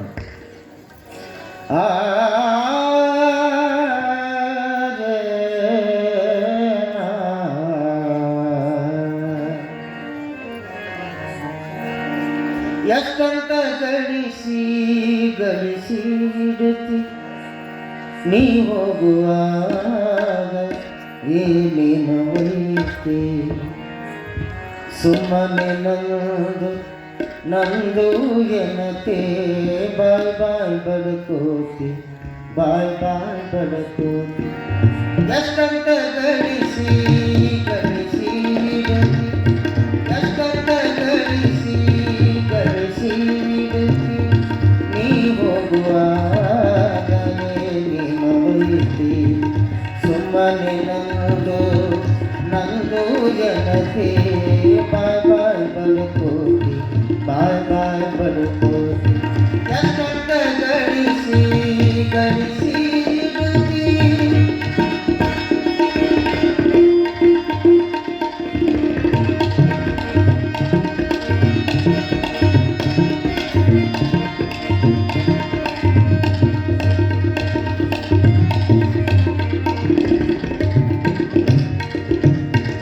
ಮುಂಜಾನೆಯಿಂದ ಸಂಜೆ ತನಕ, ಮುಂಜಾನೆಯಿಂದ ಸಂಜೆ ತನಕ ಪರರನಿಂದೆ ನೀ ಯಾಕ್ ಮಾಡ್ತಿ, ಪರರನಿಂದೆ ನೀ ಯಾಕ್ ಮಾಡ್ತಿ. ನಿಲ್ದ ನಿನಗ ಎಚ್ಚರಿಲ್ಲ, ನಿಲ್ದ ನಿನಗ ಎಚ್ಚರಿಲ್ಲ. ಅಲ್ಲ ಕೆಡತಿ ನಿಲ್ಲಿಸಿನಿ, ಕೆಡತಿ ಎಷ್ಟಂತ ಗಳಿಸಿಡುತ್ತಿ, ಎಷ್ಟಂತ ಗಳಿಸಿಡುತ್ತಿ ನೀ ಹೋಗುವಾಗ ಏನೇನ ಒಯ್ತಿ, ಸುಮ್ಮನೆ ನಂದು ಎನತೆ, ಬಾಯ್ ಬಾಯ್ ಬಡ್ಕೋತಿ, ಬಾಯ್ ಬಾಯ್ ಬಡ್ಕೋತಿ.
ಬಂದು ನಂದು ಎನತೆ ಬಾಯ್ ಬಾಯ್ ಬಡ್ಕೋತಿ ಬಾಯ್ ಬಾಯ್ ಬಡ್ಕೋತಿ ಎಷ್ಟಂತ ಗಳಿಸಿ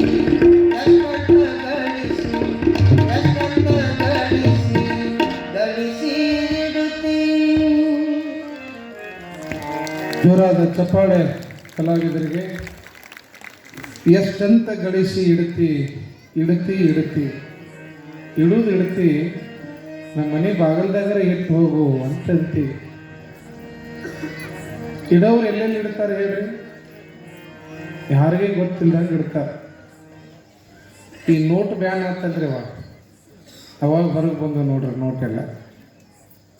ಒಂದು ಮನ್ಯಾಗ ಮೊನ್ನೆ ಒಬ್ರು ಹೇಳಕತ್ತಿದ್ರು, ಒಂದು ಮನ್ಯಾಗ ಆ ಜೋಳದ ಚೀಲದಾಗ ತುಂಬಿ ಒಂದು ಹಗೆದಾಗ ಇಟ್ಟಿದ್ರಂತ. ಅವ್ರ ನೋಟ್ ಎಲ್ಲ ಬೂಸ್ರು ಬಂದಿದ್ರಂತ.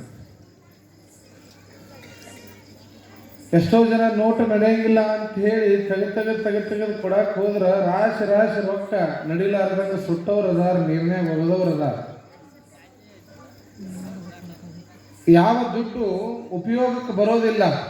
ಅದೇ 500-1000 ರೂಪಾಯಿ ನೋಟ್ ಬ್ಯಾನ್ ಆದಾಗ ಅದನ್ನ ಬೇಕಂತ ಗಳಿಸಿಟ್ಟವ್ರು ಬ್ಯಾನ್ ಆದ್ಮೇಲೆ ಅದಕ್ಕೆ 1 ರೂಪಾಯಿ ಕಿಮ್ಮತ್ತಿರ್ಲಿಲ್ಲ, ಯಾರು ತಗೊಳಂಗಿಲ್ಲ. ಈಗ ತಗೊಂಡವ್ರಿ ಮಕ್ಳಿಗಾಗಿ ಆಟ ಆಡಕ್ಕೆ ಕೊಟ್ರ ಅವನ್ನೆಲ್ಲ ರೊಕ್ಕ. ಯಾಕೆ ಹೇಳ್ರಿ? ಅದಕ್ಕೆ ಬೆಲೆ ಹೋಗಿಬಿಟ್ಟದೆ. ಅದಕ್ಕೆ ಬೆಲೆ ಇದ್ದಾಗ ಅದನ್ನ ಎಷ್ಟು ಚಂದ ಪರ್ಸ್ನಾಗ ಮಡಿ ಚುಚ್ಕೊಳ್ಳೋದೇನು, ಕಜರ್ಯಾಗ ಕೀಲಿ ಹಾಕಿಡೋದೇನು, ಹೆಂಗ ಒಂದು ದುಡ್ಡಿಗೆ ಬೆಲೆ ಅಂತಿದ್ದಾಗ, ಅದಕ್ಕೆ ಕಿಮ್ಮತ್ ಅಂತಿದ್ದಾಗ ಅದಕ್ಕೆ ಗೌರವ ಸಿಗುತ್ತದೋ ಹಂಗ ಮನುಷ್ಯನ ಜೀವನದೊಳಗ ಪ್ರತಿ ಮನುಷ್ಯನಿಗೆ ಮನುಷ್ಯತ್ವ ಅನ್ನುವಂಥ ವ್ಯಕ್ತಿತ್ವ ಇದ್ದಾಗ ಮಾತ್ರ ಆ ಮನುಷ್ಯನಿಗೆ ಗೌರವ ಅಂತಕ್ಕಂಥದ್ದು ಸಿಗಲಿಕ್ಕೆ ಸಾಧ್ಯ ಆಗ್ತದೆ. ಅಂತಹ ಒಂದು ಪರಂಪರೆ ಒಳಗ ಇಲ್ಲೇ ನವಲಗುಂದದ ಹತ್ರ ಒಂದು ನವಲೂರು ಅಂತಕ್ಕಂಥ ಒಂದು ಗ್ರಾಮ, ಒಂದು ನಾಗರಾಳ ಅಂತಕ್ಕಂಥ ಒಂದು ಗ್ರಾಮ ಅದ ಇಲ್ಲೇ ನವಲಗುಂದ ಹತ್ತಿಗೆ. ಆ ನಾಗರಾಳದೊಳಗೊಬ್ರು ಶರಣರಾಗಿ ಹೋಗ್ತಾರೆ. ಹೆಂಗ ಕಲಬುರಗಿ ಒಳಗೆ ಶರಣ ಬಸವೇಶ್ವರ ಆಗಿ ಹೋದ್ರು ಹಂಗ ನಾಗರಾಳದ ಶರಣ ಬಸವೇಶ್ವರ ಅಂತಕ್ಕಂಥ ಒಬ್ಬ ಶರಣರಾಗಿ ಹೋಗ್ತಾರ. ಆ ನಾಗರಾಳದ ಶರಣರು ಎಷ್ಟು ಪವಾಡ ಪುರುಷರು, ಶಕ್ತಿವಂತರು ಅಂತಂತಂದ್ರೆ ಎಲ್ಲ ಭಕ್ತರಿಗೆ ಆಶೀರ್ವಾದವನ್ನು ಮಾಡ್ತಕ್ಕಂಥ ಶರಣ ಪರಂಪರೆಯ ಶಕ್ತಿ ಆ ನಾಗರಾಳದ ಶರಣರಲ್ಲಿತ್ತು. ಆ ಊರಾಗ ಒಬ್ಬಾಕಿ ಸಾವುಕಾರ್ತಿ ಈ ಗಂಡನ ಮನೆದು ತವ್ರ ಮನೆದು ಆಸ್ತಿ ಪಾಲಾಗಿ ಆಕಿಗೆ 25 ಕೂರಿಗೆ ಹೊಲ ಬಂದಿತ್ತಂತ ಹೆಣ್ಮಗಳು. ಆ ಹೆಣ್ಮಗಳ ಹೆಸರೇನು? ನೀಲಮ್ಮ. ಈ ನಾಗರಾಳದಲ್ಲಿ ನಡೆದಂಥ ಘಟನೆ ಇದು. ನೀಲಮ್ಮ ಅನ್ನುವಂಥ ಹೆಣ್ಮಗಳು, ನನಗೆ ಮಕ್ಕಳೇ ಇಲ್ಲ, 25 ಕೂರಿಗೆ ಹೊಲ ಬಂದೈತಿ, ನಾರೇ ಸಾಯುವ ವ್ಯವಸ್ಥೆಗೆ ಹೊಂಟೆ, ಮತ್ತು ಹಂಗಾರ ನಾ ಸತ್ತ ಮೇಲೂ ಕೂಡ ನಾ ಹೆಸರು ಉಳಿತಕ್ಕಂಥ ಕೆಲಸ ಏನಾರ ಆಗಬೇಕು, ಹಂಗಾರ ಮಹಾತ್ಮರ ಕಡೆ ಹೋಗೋಣ ಅಂತ ತಿಳ್ಕೊಂಡು ನಾಗರಾಳದ ಶರಣ ಬಸವೇಶ್ವರ ಕಡೆಗೆ ಹೋಗ್ತಾಳಂತ ಹೆಣ್ಮಗಳು. ಅಪೋರ ನನಗರ ನನ್ನ ಗಂಡನ ಮನೆಯಿಂದ 25 ಕೂರಿಗೆ ಹೊಲ ಬಂದದ್ರ ನನ್ನ ಪಾಲಿಗೆ. ಮತ್ತು ಈ 25 ಕೂರಿಗೆ ಹೊಲದೊಳಗ ಜೀವನದೊಳಗೆ ನಾ ಹೋದ ಮೇಲೂ ಕೂಡ ನನ್ನ ಹೆಸರು ಉಳಿತಕ್ಕಂಥದ್ದು ಏನಾದರೂ ಒಂದು ಉದ್ಯೋಗ, ಒಂದು ಕೆಲಸ ಇದ್ರೆ ಹೇಳ್ರಿ, ಅದನ್ನು ಮಾಡೇ ನಾ ಸಾಯ್ಬೇಕಂತಿದ್ದೀನಿ ಅಂತ ನಾಗರಾಳದ ಶರಣ ಬಸವೇಶ್ವರ ಕಡೆಗೆ ಹೆಣ್ಮಗಳು ಕೇಳ್ತಾಳಂತ. ಅವಾಗ ಪರಮ ಪೂಜ್ಯ ಶರಣ ಬಸವೇಶ್ವರ ಹೇಳ್ತಾರ ಹೆಣ್ಮಗಳಿಗೆ, ತಾಯಿ ನಿನ್ನ ಹೆಸರು ಉಳಿಬೇಕಾಗಿತ್ತು ಅಂತಂತಂದ್ರ ಸಕಲ ಜೀವಾತ್ಮರಿಗೆ ಲೇಸನ್ನೇ ಬಯಸ್ತಕ್ಕಂಥ ತತ್ವವನ್ನು ಹೇಳಿದ ಬಸವಣ್ಣವರು. ಅಂತ ಬಸವಣ್ಣನವರ ಮಡದಿ ಹೆಸರನ್ನ ನೀ ಇಟ್ಕೊಂಡಿದ್ದೀವಿ, ಬಹಳ ಒಳ್ಳೆ ವಿಚಾರ ಮಾಡಿವ. ಹಂಗಾರೆ ನಿನ್ನ ಹೆಸರು ಉಳಿಬೇಕಾದ್ರೆ ನವಲಗುಂದಕ್ಕ ಒಂದು ಕೆರೆಯನ್ನು ಕಟ್ಟಿಸು ಅಂತ ಹೇಳಿ ಕೆರೆ ಕಟ್ಸಕ್ಕೆ ಹಚ್ತಾರಂತ. 25 ಕೂರಿಗೆ ಹೊಲ ಮಾರಿ ಅಕ್ಕಿ ಕೆರೆ ಕಟ್ತಾಳಂತ. ಇವತ್ತು ನೀಲಮ್ಮನ ಕೆರೆ ಅಂತ ಕರೀತಾರ. ನೋಡ್ರಿ, ಇವತ್ತು ಪ್ರಾಣಿ ಪಕ್ಷಿಗಳು ನೀರು ಕುಡಿಬೇಕಾದ್ರೆ ಎಲ್ಲಿ ಹೋಗ್ತಾರ? ನೀಲಮ್ಮನ ಕೆರೆಗೆನ ಹೋಗ್ತಾರ. ಇಲ್ಲೇ ಯಾವ ಮಲೆನಾಡು ಭಾಗದೊಳಗ ಸುಳೆ ಕೆರೆ ಅಂತಕ್ಕಂಥ ಒಂದು ಕೆರೆ ಅದ. ದೇಹವನ್ನು ಮಾರ್ಕೊಂಡು ವೇಷೆಯಾಗಿ ಜೀವನವನ್ನು ಸಾಗಿಸ್ತಕ್ಕಂಥ ಒಬ್ಬ ಹೆಣ್ಮಗಳು ತಾ ದುಡ್ದಂಥ ದುಡ್ಡಿನ ನಾಶ ಆಗ್ತದ, ನನಗೆ ಮಕ್ಕಳಿಲ್ಲ ಮರಿಯಿಲ್ಲ ಅಂತ ತಿಳ್ಕೊಂಡು ದೊಡ್ಡ ಕೆರೆ ಕಟ್ತಾಳೆ. ಅದು ಆ ಊರ ಹೆಸರು ನೆನಪಿಗೆ ಬರ್ತಾ ಇಲ್ಲ. ಸೂಳೆಕೆರೆ ಅಂತಕ್ಕಂಥದ್ದು ಇವತ್ತು ಸೂಳೆಕೆರೆ ಅಂತ ಕರೀತಾರೆ. ಅದು ಯಾಕೆ ಮಾತನ್ನ ಹೇಳ್ತೀನಿ ಅಂದ್ರೆ ಒಬ್ಬ ವ್ಯಕ್ತಿ ಅಂತಕ್ಕಂಥವ್ರು ಇದ್ದಾಗ ಹೆಸರು ಗಳಿಸ್ಕೊಳ್ಳೋದಲ್ಲ. ನಿಮ್ಮ ಕಡೆ ರೊಕ್ಕ ಐತಂದ್ರೆ ಎಲ್ಲರೂ ಕಿಮ್ಮತ್ ಕೊಡ್ತಾರೆ. ಯಾಕೆ ಸಾವುಕಾರ ಬಂದ್ರಿ, ಗೌಡ್ರು ಬಂದ್ರಿ, ನಮ್ಮೂರು ಮನೆಯವ್ರು ಬಂದ್ರಿ ಅಂತಂತಾರೆ. ಯಾವಾಗ ನಿನ್ನಲ್ಲಿ ಅಧಿಕಾರ ಇರೋರಿಗೆ ಮಾತ್ರ ನಿನಗೆ ಗೌರವ. ಯಾವಾಗ ನೀನು ಮುಂದೆ ಹೋದ್ರೆ ಹಿಂದೆ ಇವರ ಬೇಕಾರೆ ಏನು ಮಗ ಪುಕ್ಷಟ್ಟಿ ಮಾಡ್ಯಾನ, ತಲೆ ಒಳಗೆ ಮಾಡ್ಯಾನ ತಗೋ, ಅವ್ರ ಅಪ್ಪ ಗಳಿಸಿದ್ದ ಇವ ಹಿರಿತನ ಮಾಡ್ಕೊಂಡು ಅಡ್ಡಾಡಕತ್ತಾನಂತೆ. ಮನುಷ್ಯನ ಜೀವನದೊಳಗೆ ಏನಾದ್ರೂ ಬದುಕಿನೊಳಗೆ ಉಳಿಬೇಕಾಗಿತ್ತು ಅಂತಂದ್ರೆ ನಿನ್ನೆ ದಿನ ಹೇಳಿದ್ದೆ ನಾನು, ಹೆಸರು ಉಳಿತಕ್ಕಂಥ ಕೆಲಸದ ಅರ್ಧಕ್ಕೆ ನಿಲ್ಸಿದ್ದೆ. ಹೆಸರು ಉಳಿಬೇಕಾಗಿದ್ದು ದೊಡ್ಡ ದೊಡ್ಡ ಮನೆ ಕಟ್ಟರೆ ಒಂದು ದಿನ ಬಿದ್ದು ಹೋಗ್ತದ. ಗಳಿಸಿಟ್ಟು ಬ್ಯಾಂಕ್ನಾಗ ಇಟ್ಟರೊಕ್ಕ ಒಂದು ದಿನ ಯಾರೋ ಹೆಸರಿಗೆ ಆಗ್ತದ. ಉತ್ತಾರದೊಳಗೆ ನಂದು 100 ಎಕರೆ 200 ಎಕರೆ 500 ಎಕರೆ ಹೊಲ ನಿನ್ನ ಹೆಸರಲ್ಲಿ ಉತ್ತಾರದಾಗ ಹೆಸರು ಐತಿ ಅಂತಂದ್ರೆ ನೀ ಸತ್ತ ಮೇಲೆ 3 ದಿನಕ್ಕೆ ನಿನ್ನ ಮರಣ ಉತ್ತಾರ ತಗೊಂಡೋಗಿ ನಿನ್ನ ಹೆಸರು ಕಡಿಮೆ ಮಾಡಿ ನಿನ್ನ ಮಗನ ಹೆಸರು ಕುಂತಿರ್ತದ, ನೀನು ಡದಾಗ ಸೇರ್ತೀವಿ. ಅದಕ್ಕೆ ಯಾವ ಆಸ್ತಿ ಒಳಗೆ ನಿನ್ನ ಹೆಸರು ಉಳಿಬೇಕು ಅಂತೇಳಿ ಗಳಿಸಿಟ್ಟಿಯೋ ನೀ ಸತ್ತ ಮೇಲೆ ಆ ಹೆಸರು ಅದರೊಳಗೆ ಉಳಿಯಂಗಿಲ್ಲ. ಅದಕ್ಕೆ ನಿನ್ನ ಹೆಸರು ಏನಾದರೂ ಉಳಿಬೇಕಾಗಿತ್ತು ಅಂತಂದ್ರೆ ಊರಿಗೆ ಉಪಕಾರ ಆಗ್ತಕ್ಕಂಥ ಕೆಲಸ ಮಾಡು. ಅವಾಗ ನಿನ್ನ ಹೆಸರು ಊರು ಇರೋತನ ನಿನ್ನ ಹೆಸರು ಅಜರಾಮರವಾಗಿ ಈ ಸಮಾಜದೊಳಗೆ ಉಳಿತದೆ ಅಂತಕ್ಕಂಥದ್ದು ಇವತ್ತಿಗೂ ಆ ನೀಲಮಣಿ ಕೆರೆ ಆದರ್ಶವಾಗಿ ಕಾಣುತ್ತದೆ. ಇವತ್ತಿಗೂ ಚಿರಸಂಗಿ ಲಿಂಗರಾಜರನ್ನು ಯಾಕೆ ನಾವು ನೆನೆಸ್ತೇವೆ ಅಂತಂತಂದ್ರ ಅತನಿ ಶಿವಗಳ ಕಡೆಗೆ ಹೋಗ್ತಾರಂತ ಚಿರಸಂಗಿ ಲಿಂಗರಾಜರು. ಬುದ್ಧಿ ಒಂದಲ್ಲ ಎರಡಲ್ಲ 4 ಜನ ಹೆಂಡ್ರ ಕಟ್ಕೊಂಡಿರಿ. ಚಿರಸಂಗಿ ಲಿಂಗರಾಜರಿಗೆ ಎಷ್ಟು ಮಂದಿ ಹೆಂಡ್ರಿ? 4 ಮಂದಿ. ಅಕ್ಕಿಗೆ ಮಕ್ಕಳಾಗಲಿಲ್ಲ ಅಂತ ಇನ್ನೊಬ್ಬಕ್ಕಿಗೆ ಮಂದಿ 4 ಮಂದಿ ಹೆಂಡ್ರ ಕಟ್ಕೊಂಡ್ರು ನನಗೆ ವಂಶ ಬೆಳತಕ್ಕಂಥ ಮಗ ಹುಟ್ಲಿಲ್ರಿ. ಬುದ್ಧಿ ನನಗೆ ಮಕ್ಕಳ ಆಗಂಗ ಆಶೀರ್ವಾದ ಮಾಡಿ ಅಂತಂದಾಗ ಅವಾಗ ಶಿವಗಳು ಅಂತಾರ, ಅಲ್ಲಪ್ಪ ನಿನ್ನ ಹೊಟ್ಟಿಲೆ ಹುಟ್ಟಿದ್ರೆ ಅಷ್ಟ ಮಕ್ಕಳೇನೋ, ಅದಕ್ಕೆ ಸಮಾಜದ ಮಕ್ಕಳೇ ನಿನ್ನ ಮಕ್ಕಳಾಗ್ತವ ದೇಸಾಯಿ ಅಂತಕ್ಕಂಥ ಆಶೀರ್ವಾದ ಮಾಡ್ತಾರ. ಅವಾಗ ಚಿರಸಂಗಿ ಲಿಂಗರಾಜರು ತಮ್ಮ 1000 ಕೋಟಿ ಆಸ್ತಿಯನ್ನ ಕರ್ನಾಟಕ ಲಿಂಗಾಯತ ಎಜುಕೇಶನ್ ಸೊಸೈಟಿಗೆ ದಾನವಾಗಿ ಬರೆದು ಬಿಡ್ತಾರಂತ. ಇವತ್ತು KL ಯೂನಿವರ್ಸಿಟಿ 287 ದೇಶಗಳಲ್ಲಿ, ಎಷ್ಟು ದೇಶ ರೀ? 287 ದೇಶಗಳಲ್ಲಿ KL ಯೂನಿವರ್ಸಿಟಿ ತನ್ನ ಸಂಸ್ಥೆಯನ್ನು ಸ್ಥಾಪನೆ ಮಾಡ್ಯದ. ಲಕ್ಷಾಂತರ ಜನ ವಿದ್ಯಾರ್ಥಿಗಳಲ್ಲಿ ಅಧ್ಯಯನ ಮಾಡಕತ್ತಾರೆ. ಪ್ರಾಯಶಃ ಚಿರಸಂಗಿ ಲಿಂಗರಾಜರ ಆಸ್ತಿಯನ್ನು ದಾನ ಮಾಡದೇ ಇದ್ದಿದ್ರೆ ಇವತ್ತು ವಿದ್ಯಾಸಂಸ್ಥೆ ಬೆಳೀತಾ ಇರಲಿಲ್ಲ. ಪ್ರಾಯಶಃ ಹಾನಗಲ್ಲ ಕುಮಾರಶಿವೇಗಳು ಹಾವೇರಿಯ ಭಾಗದೊಳಗ ಪಂಡಿತ್ ಪಂಚಾಕ್ಷರಿ ಗವಾಯಿಗಳು ಅಂತಕ್ಕಂಥ ಶಿಷ್ಯನ ಹಾಡನ್ನ ಕೇಳಿ ಮಠಕ್ಕೆ ಕರ್ಕೊಂಡು ಬಂದು ಅವ್ರಿಗೇನಾದರೂ ಸಂಗೀತದ ಜ್ಞಾನವನ್ನು ಕೊಡಿಸ್ತೇ ಇದ್ದಿದ್ರ ಇವತ್ತು ಗದಗಿನೊಳಗೆ ವೀರೇಶ್ವರ ಪುಣ್ಯಾಶ್ರಮ ಸಿಗ್ತಾ ಇರಲಿಲ್ಲ. ವೀರೇಶ್ವರ ಪುಣ್ಯಾಶ್ರಮ ಇರದೇ ಇದ್ದಿದ್ರೆ ಪುಟ್ಟಯ್ಯಜ್ಜರು ಸಿಗ್ತಾ ಇರಲಿಲ್ಲ. ಪುಟ್ಟಯ್ಯಜ್ಜರು ಇರಲಿಲ್ಲ ಅಂತಂತಂದ್ರೆ ಲಕ್ಷಾಂತರ ಜನ ಕುಂಟ್ರು ಈ ಜಗತ್ತಿನೊಳಗೆ ಬದುಕ್ತಾ ಇರಲಿಲ್ಲ. ಅವರಿಗೆ ಬದುಕಿಗೆ ದಾರಿ ತೋರಿಸ್ತವ್ರು ಪಂಡಿತ್ ಪುಟ್ಟರಾಜ ಗವಾಯಿಗಳು, ಪಂಚಾಕ್ಷರಿ ಗವಾಯಿಗಳು. ಸ್ವಾಮಿ ಸ್ಥಾವರಕ್ಕೆ ಒಡೆಯನಲ್ಲ, ಸಮಾಜದ ಅತ್ಯಂತ ನಿಷ್ಠಾವಂತ ಸೇವಕ. ಬಹುಶಃ ಹಾನಗಲ್ಲ ಕುಮಾರಶಿವೇಗಳ ಕನಸು ಎಂತ ದೊಡ್ಡದಾಗಿತ್ತು ಈ ಸಮಾಜದೊಳಗೆ ಅಂತಂತಂದ್ರೆ ಮುಂದೊಂದು ದಿನ ಕುಂಟ್ರಿಗೆ ದಾರಿ ಏನು? ಇವತ್ತೇನಾದರೂ ಪಂಡಿತ್ ಪುಟ್ಟರಾಜ ಗವಾಯಿಗಳು, ಪಂಚಾಕ್ಷರ ಗವಾಯಿಗಳು ವೀರೇಶ್ವರ ಪುಣ್ಯಾಶ್ರಮ ಸ್ಥಾಪನೆ ಮಾಡದೇ ಇದ್ದಿದ್ರ ಇವತ್ತು ಬಸ್ ಸ್ಟ್ಯಾಂಡಿನೊಳಗ, ಬೀದಿ ಬದಿ ಒಳಗ, ಸಂತಿ ಒಳಗ ಕುಂಟ್ರು ಭಿಕ್ಷೆ ಬೇಡಿ ಬದುಕಬೇಕಾದಂಥ ಪರಿಸ್ಥಿತಿ ಸಮಾಜದೊಳಗೆ ಬರ್ತಿತ್ತು.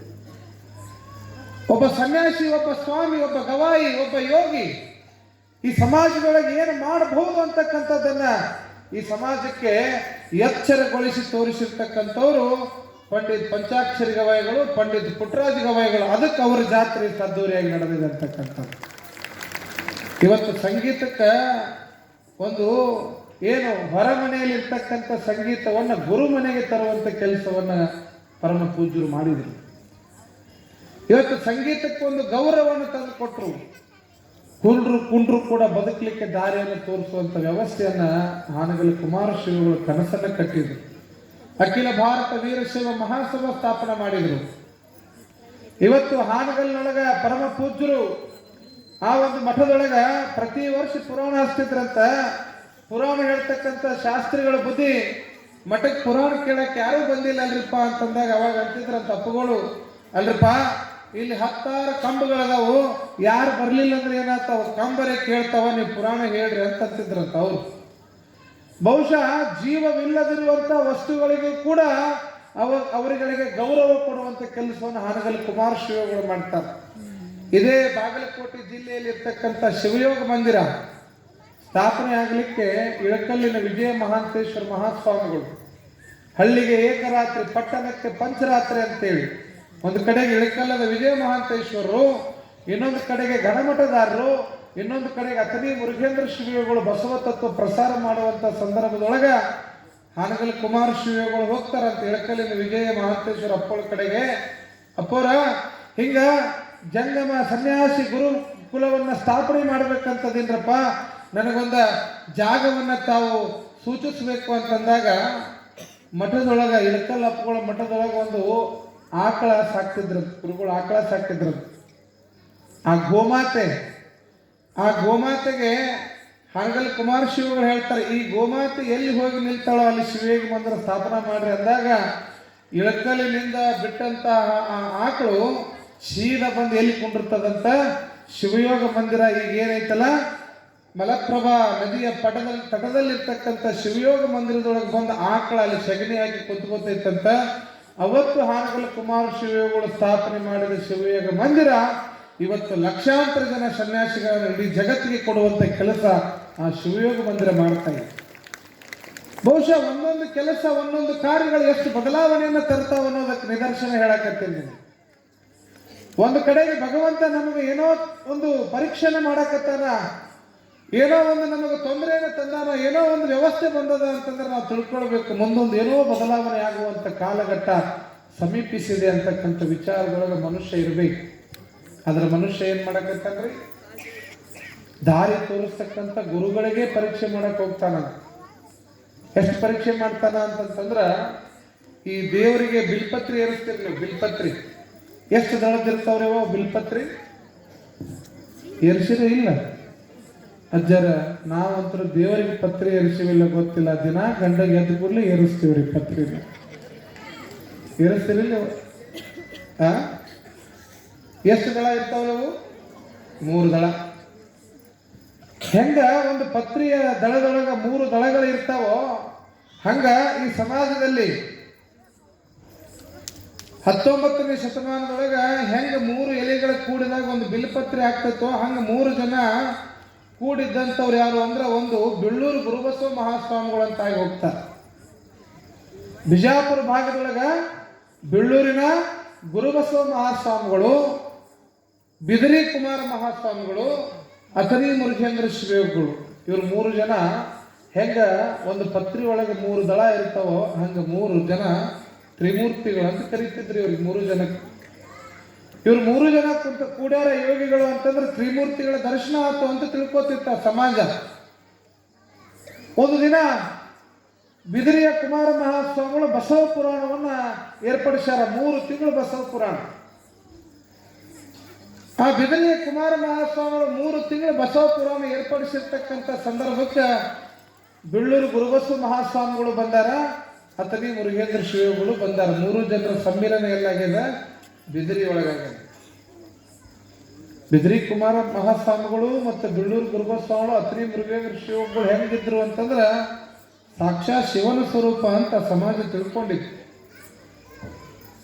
ಈ 3 ಜನ ಯೋಗಿಗಳ ಕೂಡ್ಯಾರ ತಡಿ ಅಂತೇಳಿ ತಿಳ್ಕೊಂಡು ಆ ಊರಾಗ ಒಬ್ಬ ಏನ್ ಮಾಡ್ದ, 3 ಮಂದಿ ಕೂಡ್ಯಾರ, ಯಾರಿಗೆ ಮೊದಲು ನಮಸ್ಕಾರ ಮಾಡ್ಲಿ ಅಂದವ. 3 ಮಂದಿ ಕುಂತಾರ, ಯಾರಿಗೆ ಮೊದಲು ನಮಸ್ಕಾರ ಮಾಡ್ಲಿ, ಯಾರು ದೊಡ್ಡವರಂಗಾರ ಈ 3 ಮಂದಿಯಾಗ? ಅವ 3 ಮಂದಿ ಒಳಗೆ ವ್ಯತ್ಯಾಸವನ್ನು ಪ್ರಾರಂಭ ಮಾಡ್ತಾನ. ಅವಾಗ 3 ಮಂದಿಗೆ ನಮಸ್ಕಾರ ಮಾಡೋದು ಬೇಡ, ಯಾರ ಕಡೆ ಹೆಚ್ಚು ಶಕ್ತಿ ಪವಾಡ ಐತೋ, ಯಾರ ಕಡೆ ಹೇಳ್ತಾರೋ ಅವ್ರಿಗೆ ನಾ ಮೊದಲು ನಮಸ್ಕಾರ ಮಾಡ್ಬೇಕಂತ ಆ 3 ಜನರನ್ನು ಪರೀಕ್ಷೆ ಮಾಡಕ್ ನಿಂತೀವ. ಯಾರು? ಲೌಕಿಕದೊಳಗಿರ್ತಕ್ಕಂತಹ ಒಬ್ಬ ವ್ಯಕ್ತಿ, ಒಬ್ಬ ಸಾಮಾನ್ಯ ವ್ಯಕ್ತಿ ಯೋಗಿಗಳನ್ನು ಪರೀಕ್ಷೆ ಮಾಡಕ್ ಹೋಗ್ಯಾನ. ಹಂಗಾರೆ ಪರೀಕ್ಷೆ ಮಾಡಿದ್ರೆ ಏನ್ ಮಾಡ್ಬೇಕು ಅಂತ ತಿಳ್ಕೊಂಡು ಮನ್ಯಾಗ ಒಂದು ಆಕಳ ಇತ್ತವ. ಆ ಆಕಳ ಗಬ್ಬಾಗಿತ್ತು. ಇನ್ನೇನು 2 ದಿನಕ್ಕೆ 3 ದಿನಕ್ಕೆ ಈಬೇಕದ ಕರ ಆಗ್ತತಿ, ತುಂಬಿತ್ತದ ಅಂದ್ರೆ ತಿಂಗಳುಗಳೆಲ್ಲ ತುಂಬಿದ್ದು, ಇನ್ನೇನು ಕರ ಇರುವಂತ ಸಂದರ್ಭ.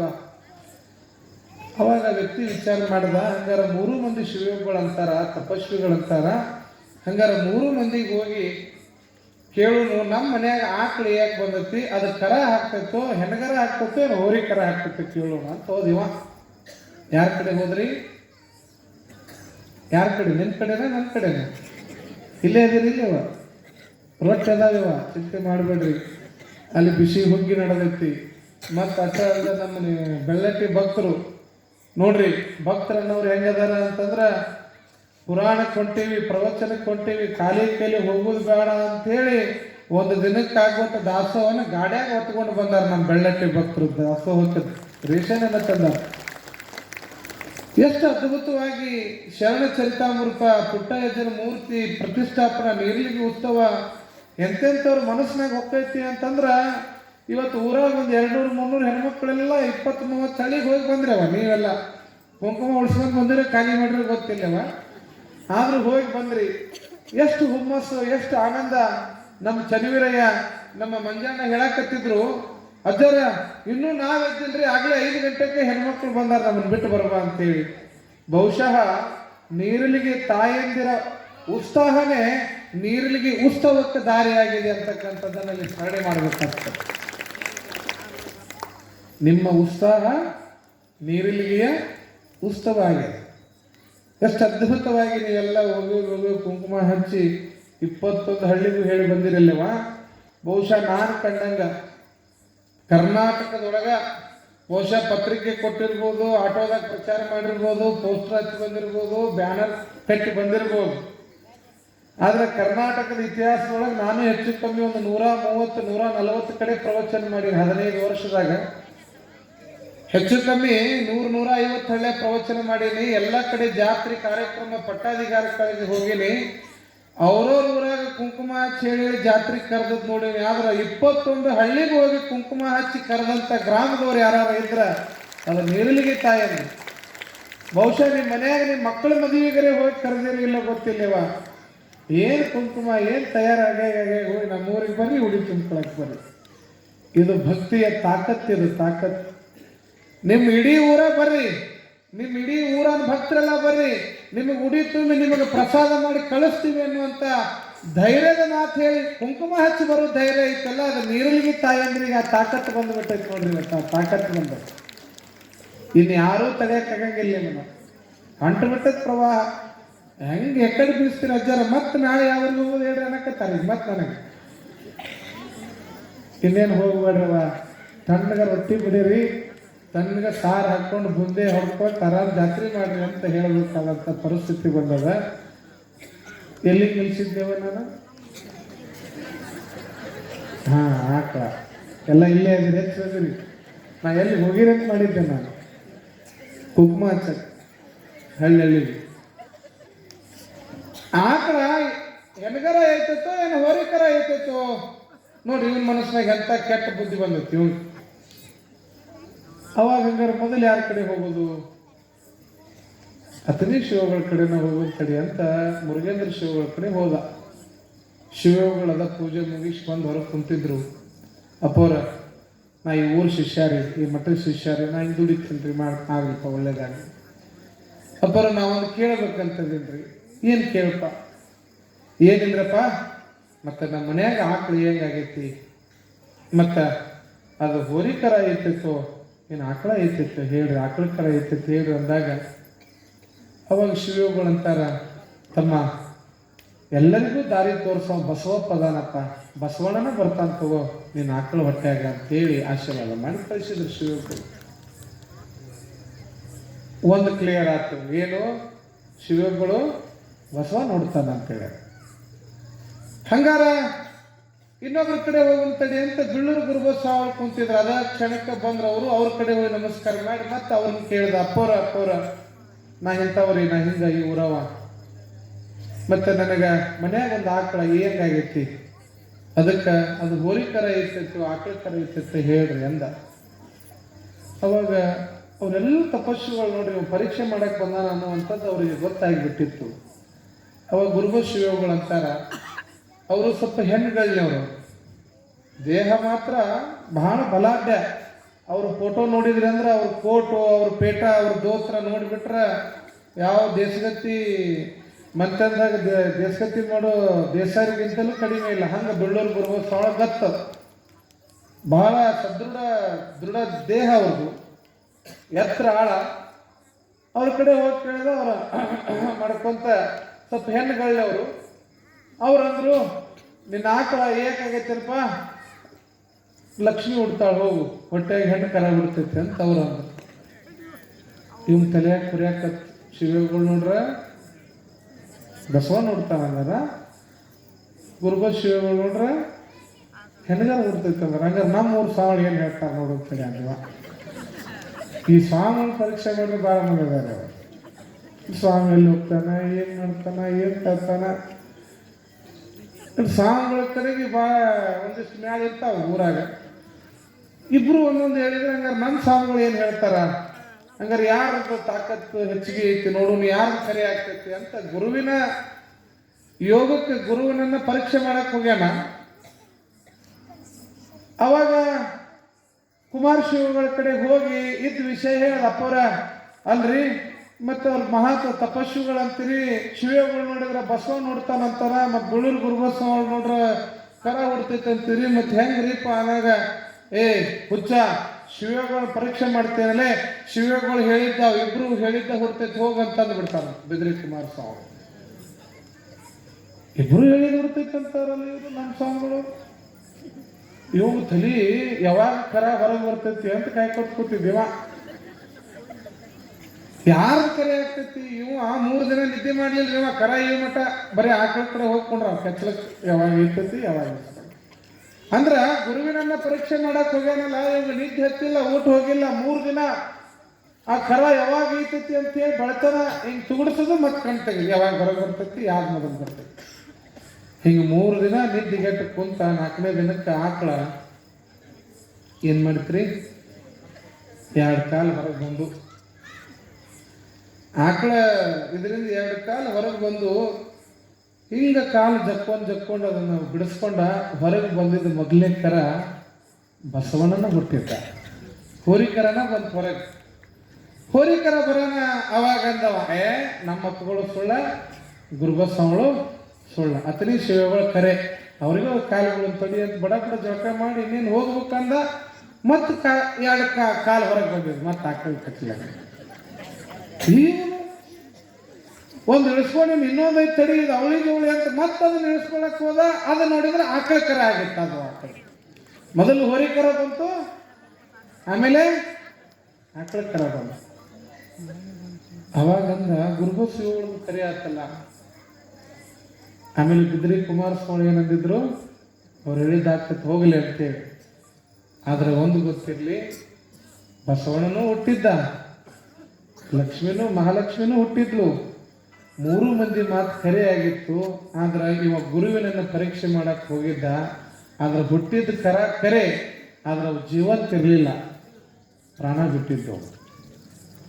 ಯಾಕೆ ಮಾತನ್ನ ಹೇಳ್ತೀನಿ ಅಂತಂತಂದ್ರ, ಮಹಾತ್ಮರನ್ನ ಪರೀಕ್ಷೆಗೆ ಒಡ್ಡಿದೀವಿ ಅಂತಂತಂದ್ರ ಪಡ್ಕೊಳ್ಳಿಕ್ಕೆ ಏನೂ ಸಿಗೋದಿಲ್ಲ ಅನ್ನೋದಕ್ಕೆ ಇದೊಂದು ನಿದರ್ಶನ ಬಿದಿರಿ ಒಳಗೆ ನಡೆದು ಹೋಗ್ಬಿಡುತ್ತೆ. ಮಹಾತ್ಮರನ್ನ ಪರೀಕ್ಷೆ ಮಾಡಕ್ ಹೋದ, ಮಹಾತ್ಮರನ್ನ ಹೊರಗೆ ಹಚ್ಚಕ್ ಹೋದ, ಪಡ್ಕೋಬೇಕಂತ ಹೋದ. ಅದೇನೇ ಆಗ್ಲಿ 3 ಜನ ನಮ್ಮ ಗುರುಗಳ ಅವ್ರ ಪಾದದಾಗ ಬಿದ್ದೀವಿ, ಅವರನ್ನ ನಾ ಪಡ್ಕೊಂಡಿನಂತಂದ ಮೇಲೆ ಅವರನ್ನ ನಾನು ಪರೀಕ್ಷೆಗೆ ಒಡ್ಡಬಾರ್ದು ಅನ್ನುವಂಥ ಭಾವನೆ ಒಳಗೆ ಇದ್ದಿದ್ರ ಅವೆರಡೂ ಕರ ಜೀವಂತ ಇರ್ತಿದ್ದು ಇಲ್ಲ ಗೊತ್ತಿಲ್ಲ. ಆದ್ರೆ ಯಾವಾಗ ಗುರುವಿನನ್ನ ಪರೀಕ್ಷೆ ಮಾಡಕ್ ಹೋದ, ಗುರುಗಳ ಮಾತು ಕರೆ ಆಗಿತ್ತು. ಆದ್ರೆ ಕರೆ ಆಗಿದ್ದು ಯಾವುದೋ ಅವ್ನ ಮನೆಯಾಗ ಉಳಿದಿದ್ದಿಲ್ಲ, ಅವೆಲ್ಲ ಬಿಟ್ಟು ಹೋಗಿಬಿಟ್ಟಿದ್ವು ಅಂತ, ಬಿಟ್ಟು ಹೋಗಿದ್ವು. ಯಾಕ ಪರಮಾತ್ಮ ಮ್ಯಾಲ ಕುಂತು ನೋಡಕತ್ತಿದ್ದವ. ಏನು ನೋಡಕತ್ತಿದ್ದ ಅಂದ್ರ, ನಾನು ಕೊಟ್ಟಂತ ಶಕ್ತಿ ಕೊಟ್ಟಂತ ಶಿವಯೋಗಿ ತ್ರಿಮೂರ್ತಿಗಳು ಅವ್ರ ಮಾತು ಕರೆ ಮಾಡಾಕ ಪರಮಾತ್ಮ ಆ ಆಕಳ ಹೊಟ್ಟೆಗ ಕರಾನು ಹುಟ್ಟಿಸಿದ್ದ. ಹೋರಿ ಕರಾನು ಹುಟ್ಟಿತ್ತು, ಆಕಳ ಕರಾನು ಹುಟ್ಟಿತ್ತು. ಆದ್ರೆ ಅದಕ್ಕೆ ಜೀವ ಮಾತ್ರ ಕೊಟ್ಟಿದ್ದಿಲ್ಲ. ಏನ್ ಕೇಳಿದ್ದೀವ, ಯಾವ ಕರ ಹುಡ್ತೈತೆ ಅಂತ ಕೇಳಿದ್ದವ.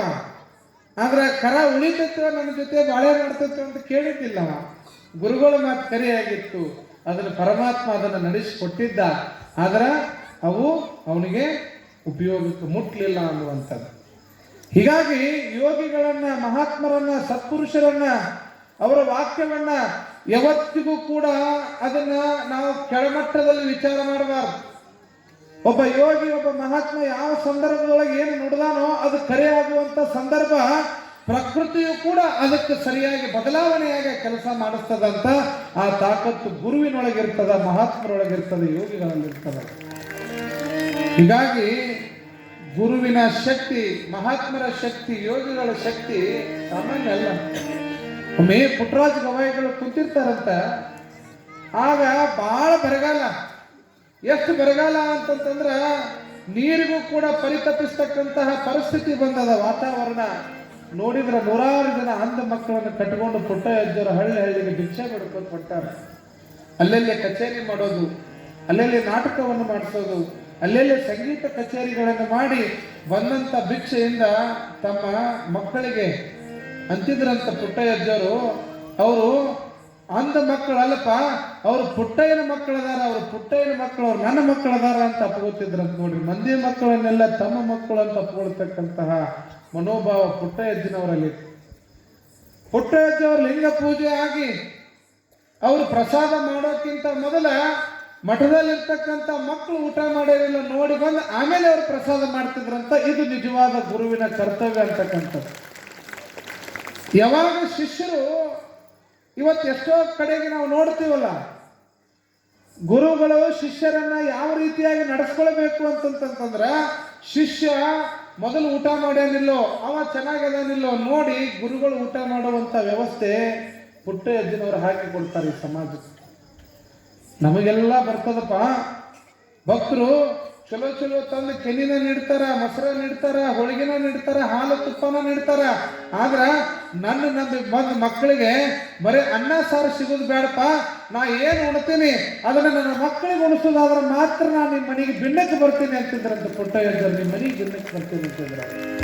ಹೀಗಾಗಿ ಪುಟ್ಟಯ್ಯಜ್ಜನವರು ಅದಕ್ಕೆ ಜಗತ್ತಿಗೆ ದೊಡ್ಡವರಾಗ್ತಾರೆ. ಯಾವ ಜನ್ಮದ ಪುಣ್ಯವೇನು ಪುಟ್ಟರಾಜ ಗುರು ದೊರೆತಾರ, ಕತ್ತಲಲ್ಲಿ ಕುಳಿತ ನಮಗೆ ಬೆಳಕಿನಡೆಗೆ ತಂದಾರ. ಯಾವ ಜನ್ಮದ ಪುಣ್ಯವೇನು ಪುಟ್ಟರಾಜ ಗುರು ದೊರೆತಾರ, ಯಾವ ಜನ್ಮದ ಪುಣ್ಯವೇನು ಪುಟ್ಟರಾಜ ಗುರು ದೊರೆತಾರ, ಕತ್ತಲಲ್ಲಿ ಕುಳಿತ ನಮಗೆ ಬೆಳಕಿನಡೆಗೆ ತಂದಾರ, ಕತ್ತಲಲ್ಲಿ ಕುಳಿತ ನಮಗೆ ಬೆಳಕಿನಡೆಗೆ ತಂದಾರ. ಯಾವ ಜನ್ಮದ ಪುಣ್ಯವೇನು ಪುಟ್ಟರಾಜ ಗುರು ದೊರೆತಾರ.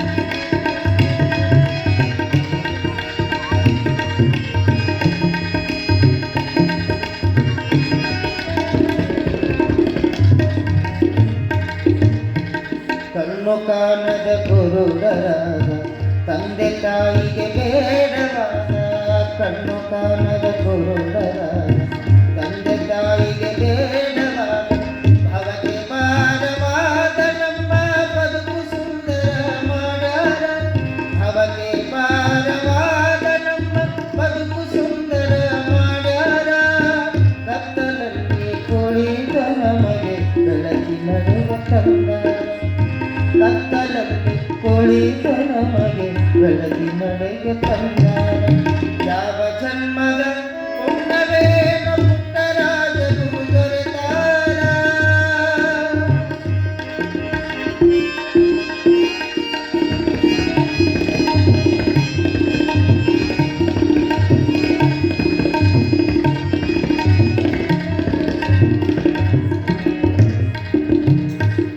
ಅನ್ನವಿದ್ದೆ ಉಚಿತವಿತ್ತು ಬದುಕಿಗೊಂದು ನೆಲೆಯವಿತ್ತು, ಅನ್ನವಿದ್ದೆ ಉಚಿತವಿತ್ತು ಬದುಕಿಗೊಂದು ನೆಲೆಯವಿತ್ತು, ನವ ಸಮಾಜದಲ್ಲಿ ಸ್ನಾನ ಕೊಟ್ಟು ನಮ್ಮಯ ಮಾನ ಉಳಿಸ್ಯಾರ, ನವ ಸಮಾಜದಲ್ಲಿ ಸ್ನಾನ ಕೊಟ್ಟು ನಮ್ಮಯ ಮಾನ ಉಳಿಸ್ಯಾರ, ಕತ್ತಲಲ್ಲಿ ಕುಳಿತ ನಮಗೆ ಬೆಳಕಿನಡೆಗೆ ತಂದಾರ, ಕತ್ತಲಲ್ಲಿ ಕುಳಿತ ನಮಗೆ ಬೆಳಕಿನಡೆಗೆ ತಂದಾರ ಯಾವ ಜನ್ಮದ ಪುಟ್ಟವೇನು ಪುಟ್ಟರಾಜ ಗುರುಗಳ ತಾರ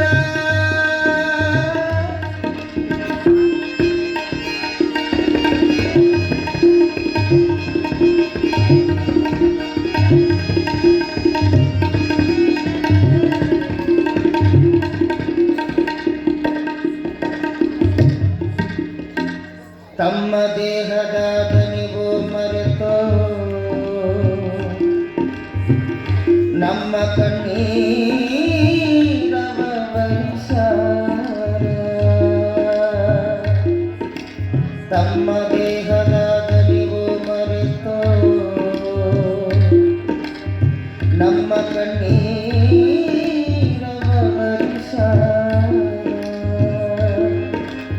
ಆನಂದದ ಹೊನಲು ಹರಿಸಿ ಕಲನಿಷ ಕಣ್ಣನಲ್ಲಿ ನೆಲೆಸಾರ ಆನಂದದ ಹೊನಲು ಹರಿಸಿ ಕಲನಿಷ ಕಣ್ಣನಲ್ಲಿ ನೆಲೆಸಾರ ಕತ್ತಲಲ್ಲಿ ಕುಳಿತ ನಮಗೆ ಬೆಳಕಿನಡೆಗೆ ತಂದಾರ ಕತ್ತಲಲ್ಲಿ ಕುಳಿತ ನಮಗೆ ಬೆಳಕಿನಡೆಗೆ ತಂದಾರ ಯಾವ ಜನ್ಮದ ಪುಟ್ಟವೇನು ಪುಟ್ಟರಾಜ ಗುರುಗಳ ತಾರ ಪುಟ್ಟರಾಜ ಗುರುಗಳ ತಾರ ಪುಟ್ಟರಾಜ ಗುರುಗಳ ತಾರ ಜೋರಾದ ಚಪ್ಪಾಳೆ. ಹಾವೇರಿಯನ್ನ ಮರಿ ಕಲ್ಯಾಣ ಅಂತ ಕರೀತಾರೆ. ಸುಮ್ಮನೆ ಕರೆದಿಲ್ಲ ಇದನ್ನು ಮರಿ ಕಲ್ಯಾಣ ಅಂತ ಹೇಳಿ. ಬಹುಶಃ ಇಡೀ ಜಗತ್ತಿಗೆ ಕಾವಿ ಕುಲಕ್ಕೆ ದೊಡ್ಡ ಶಕ್ತಿಯಾದಂಥ ಹಾನಗಲ್ ಕುಮಾರ ಶಿವಗಳನ್ನು ಕೊಟ್ಟಂಥದ್ದು ಇದೇ ಹಾವೇರಿ. ಸಂತ ಶಿಶುನಾಳ ಶರೀಫರನ್ನ ಗೋವಿಂದ ಭಟ್ರನ್ನ ಕೊಟ್ಟಂಥದ್ದು ಇದೇ ಹಾವೇರಿ. ಶಿವಬಸ ಮಹಾಸ್ವಾಮಿಗಳನ್ನ ಶಿವಲಿಂಗ ಮಹಾಸ್ವಾಮಿಗಳನ್ನು ಕೊಟ್ಟದ್ದು ಇದೇ ಹಾವೇರಿ. ಗಳಗನಾಥರನ್ನ ಕೊಟ್ಟಂಥದ್ದು ಇದೇ ಹಾವೇರಿ.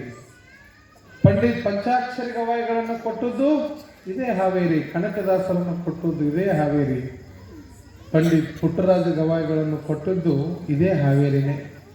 ಬಹುಶಃ ಹಲವು ಮಾತೇನು ನೀನುನಿದು ಪಾದವನಿಟ್ಟ ನೆಲವೇ ಸುಕ್ಷೇತ್ರ ಜಲವೇ ಪಾವನ ತೀರ್ಥ ಸುಲಭ ಶ್ರೀ ಗುರುವೇ ಕೃಪೆಯಾಗು ಅನ್ನುವ ಮಾತಿನಂಗ ಬಹುಶಃ ಹಾವೇರಿ ಕೇವಲ ನೆಲ ಆಗಿ ಉಳಿದಿಲ್ಲ, ಅದು ಸುಕ್ಷೇತ್ರ ಆಗಿ ಉಳಿದದ ಅನ್ನೋ ಕಾರಣಕ್ಕೆ ನೇರಳಿಗೆ ಉತ್ಸವ ಯಶಸ್ವಿಯಾಗಿ ನಡೆದದಂತಕ್ಕಂಥದ್ದು. ಇದು ಪುಣ್ಯದ ನೆಲ. ಇದು ಈ ನೆಲದೊಳಗೆ ಯೋಗಿಗಳು ಮಹಾತ್ಮರು ಶರಣರು ಸಂತರ ಅಡ್ಡಾಡಿ ಹೋದಂಥ ನೆಲದೊಳಗೆ ಕುಂತು ಪುರಾಣ ಪ್ರವಚನ ದಾಸೋಹ ನಡೆದದಂತಂದ್ರೆ ಇದನ್ನು ನೋಡ್ಲಿಕ್ಕೆ ಎರಡು ಕಣ್ಣುಗಳು ಸಾಲ್ತಾ ಇಲ್ಲ. ಎಷ್ಟು ಅಭಿಮಾನ ಹೆಮ್ಮೆ ಅಂತಂತಂದ್ರೆ ನಿನ್ನೆ ದಿನ ನಡೆದಂಥ ಘಟನೆ ನೋಡ್ರಿಲ್ಲಿ. ಕುರಿ ಕಾಯಕ್ಕೆ ಬಂದಂತಹ ಕುರಿಗಾಯಿ ಮಾಳಾಪುರದವರು ಪ್ರತಿ ವರ್ಷ ಸುಮಾರು 200-300 ಕುರಿಗಳನ್ನ ತಗೊಂಡು ನಿಮ್ಮ ನೀರ್ಲಿಗೆ ದಡ್ಡಿ ಒಳಗೆ ಬಂದು ಕುರಿ ಮೇಯಿಸ್ಕೊಂಡು 2-3 ತಿಂಗಳು ಕುರಿ ಮೇಯಿಸ್ಕೊಂಡು ಜೀವನ ಮಾಡುವಂತಹ ಕುರಿಗಾಯಿಗಳು ಕುರುಬ ಸಮಾಜದ ನಮ್ಮ ನವಲಪ್ಪ ಸಿದ್ದಪ್ಪ ಮಾಣನ್ಯನವರ್ ನೋಡ್ರಿ, ಮಾಣನ್ಯನವರ್ ಅಂತ ಅವರ ಅಡ್ರೆಸ್ಸು. ಬಹುಶಃ ನವಲಪ್ಪನ ಮನಸ್ಸಿನೊಳಗೆ ಪುಟ್ಟ ಹೆಜ್ಜೆ ಹೆಂಗೆ ಹೊಕ್ಕಾನ ಅಂತಂತಂದ್ರ ಅಪ್ಪರ ಕೊನೆಯ ದಿನದ ದಾಸೋಹಕ್ಕ ಅಪ್ಪರಿಗೆ ನಾ ಬುಂದೆ ಕೊಡಿಸ್ತೀನಿ ಅಂತ ಹೇಳಿ 5 ಕ್ವಿಂಟಲ್ ಬುಂದೆ 51,000 ರೂಪಾಯಿ ತಂದು ಇವತ್ತು ರೊಕ್ಕ ಕೊಟ್ಟು ಹೋಗ್ಯಾನ.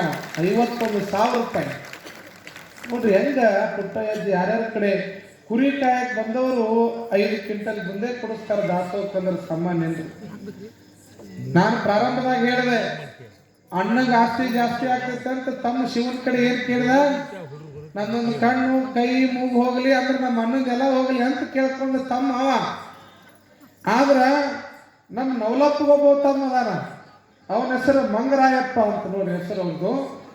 ಮಂಗರಾಯಪ್ಪ ಗೋಪಾಲಪ್ಪ ಪೂಜಾರಿ ಅವರ ಅಳಿಯ ನೋಡ್ರಿ.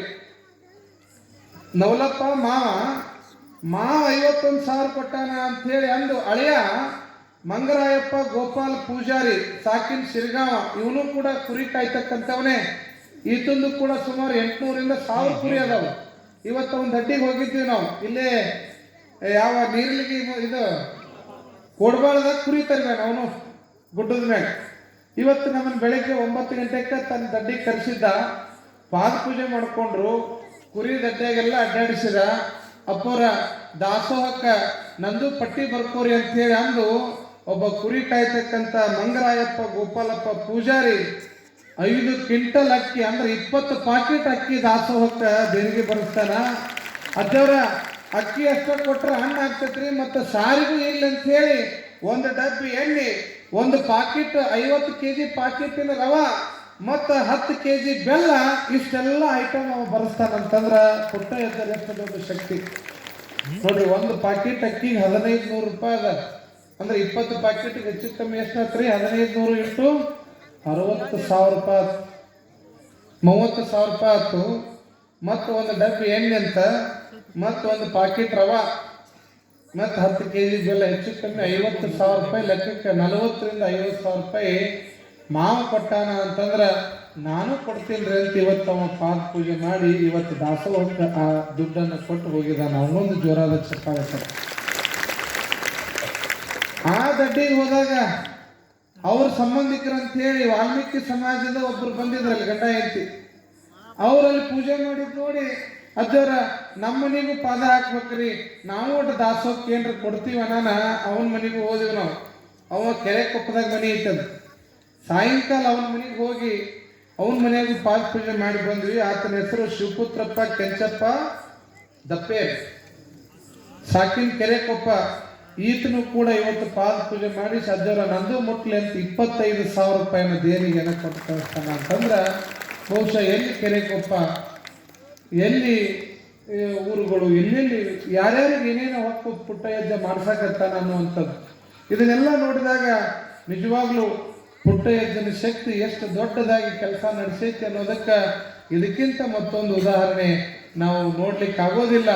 ನೀರ್ಲಿಗೆ ಒಳಗ ಪುಟ್ಟ ಹೆಜ್ಜರು ಗದಗಿನಾಗ ಕುಂತಿಲ್ಲ, ಅವ್ರು ನೀರ್ಲಿಗೆ ಬಂದು ಕುಂತಿಷ್ಟೆಲ್ಲ ಕೆಲಸ ಮಾಡ್ಸಕತ್ತಾರ ಅನ್ನುವಂಥದ್ದು ಕಾಣ್ತಾ ಇದೆ. ಶರಣ ಬಂಧುಗಳೇ, ನಿಜವಾಗ್ಲೂ ಎಲ್ಲರೂ ಹೃದಯ ತುಂಬಿ ಕೊಡೋದು ಅಷ್ಟೇ ಅಲ್ಲದೆ ನಮ್ಮೂರಿನ ನೀರ್ಲಿಗಿ ಗ್ರಾಮದ ಮಾಜಿ ಪ್ರಧಾನರು, ಈ ಊರಿಗೆ ಮಾಜಿ ಪ್ರಧಾನರಾಗಿರ್ತಕ್ಕಂಥ ಹನುಮರೆಡ್ಡಿ ತಿರುಕರೆಡ್ಡಿ ರೆಡ್ಡೇರವರು, ಅವರು ಕೂಡ ಈ ದಾಸೋಹಕ್ಕಂತೇಳಿ 20,000 ರೂಪಾಯಿನ ದೇಣಿಗೆಯಾಗಿ ಕೊಟ್ಟಿದ್ದಾರೆ. ಅವ್ರಿಗೂ ಕೂಡ ಅಭಿನಂದನೆಗಳನ್ನು ಸಲ್ಲಿಸಬೇಕಾಗ್ತದೆ. ನೋಡ್ರಿ, ಪುಟ್ಟ ಹೆಜ್ಜನ ಕಾರ್ಯಕ್ರಮ ಪ್ರಾರಂಭದಾಗ ಮಾಡೋ ಮುಂದೆ 4 ಜನ ಹೆಂಗ್ ಮಾಡೋದು ಅಂತ ಹೊಂಟಿದ್ರು. ನೀನ್ಯಾಕೋ ನಿನ್ನ ಹಂಗೆ ಯಾಕೋ, ನೀನ್ಯಾಕೋ ನಿನ್ನ ಹಂಗೆ ಯಾಕೋ, ನಿನ್ನ ನಾಮದ ಬಲ ಹೊಂದಿದ್ದರೆ ಸಾಕು ಅನ್ನುವಂಥ ಮಾತು ಬಹುಶಃ ಎಲ್ಲಿ ಕರೆ ಆಗೈತೆ ಅಂದ್ರೆ ಪುಟ್ಟ ಹೆಜ್ಜನ ಹೆಸರು ಹಿಡ್ಕೊಂಡು ಹೋಗಿದ್ದಕ್ಕೆ ಇವತ್ತು ಇಷ್ಟೆಲ್ಲ ಕೂಡೈತೆ ಅಂದ್ರೆ ಅದು ಪುಟ್ಟ ಹೆಜ್ಜನ ಶಕ್ತಿನೇ ಕಾರಣ ಆಗ್ತದ. 21 ಹಳ್ಳಿ ಜನ ರೊಟ್ಟಿ ಕೊಡೋದೇನು, ದುಡ್ಡು ಕೊಡೋದೇನು, ರೇಷನ್ ತರೋದೇನು. ಬಹುಶಃ ಒಂದು ಪಂಚಾಯಿತಿ ಅಲ್ಲಿ ಕೇವಲ 2-3 ಜನ ಮೆಂಬರ್ ಇರ್ತಕ್ಕಂಥ ಊರು, ಒಂದು ಪಂಚಾಯಿತಿ ವ್ಯಾಪ್ತಿಯಲ್ಲಿ ಬರ್ತಕ್ಕಂಥ ಒಂದು ಸಣ್ಣ ಗ್ರಾಮದೊಳಗ ಒಂದೊಂದು ಜಿಲ್ಲಾದವರು ಮಾಡದೇ ಇರುವಂಥ ಕಾರ್ಯಕ್ರಮ ಮಾಡುವ ತಾಕತ್ತು ನಿಮ್ಮೊಳಗೆ ಬಂದೈತೆ ಅಂದ್ರೆ ನೀರ್ಲಿಗೆ ಒಳಗೆ ಭಕ್ತಿಗೆ ಬರ ಬಂದಿಲ್ಲ ಅನ್ನುವಂಥದ್ದನ್ನ ತಾವೆಲ್ಲ ತೋರಿಸ್ಕೊಟ್ಟಿದ್ದೀರಿ. ನಿಮ್ಮೆಲ್ಲರ ಒಗ್ಗಟ್ಟು ಇದಕ್ಕೊಂದು ದೊಡ್ಡ ಶಕ್ತಿಯಾಗಿ ನಿಂತಿದೆ ಅನ್ನುವಂಥ ಮಾತನ್ನು ತಿಳಿಸ್ತಾ ಇವತ್ತು ವಿಶೇಷವಾಗಿ ನನ್ನ ಪ್ರವಚನ ಒಂದು 40 ನಿಮಿಷಕ್ಕೆ ಮುಗಿಸಾಕತ್ತೀನಿ. ಯಾಕಂದ್ರೆ 4 ದಿನ ಆಯ್ತು ಬೆಳ್ಳಟ್ಟಿ ಅಜ್ಜರ ಆಶೀರ್ವಚನ ಕೇಳಿಲ್ಲ, ಅವರ ಆಶೀರ್ವಚನ ಕೇಳಬೇಕು. ಜೊತೆಗೆ ಬೆಳ್ಳಟ್ಟಿಯ ಭಕ್ತರು ಕೂಡ ಮಾತನಾಡೋರಿದ್ದಾರೆ. ಹೀಗಾಗಿ ವಿಶೇಷವಾಗಿ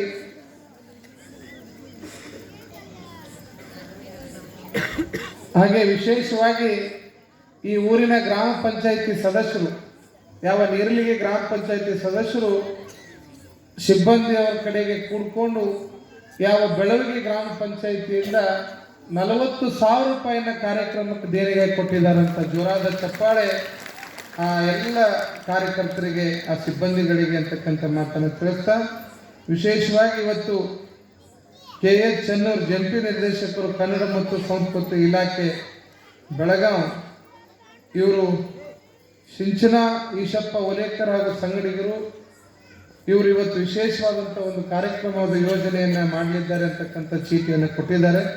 ಶರಣ ಬಂಧುಗಳೇ, ಇದೆಲ್ಲ ಒಂದು ಕಡೆಗಿರಲಿ.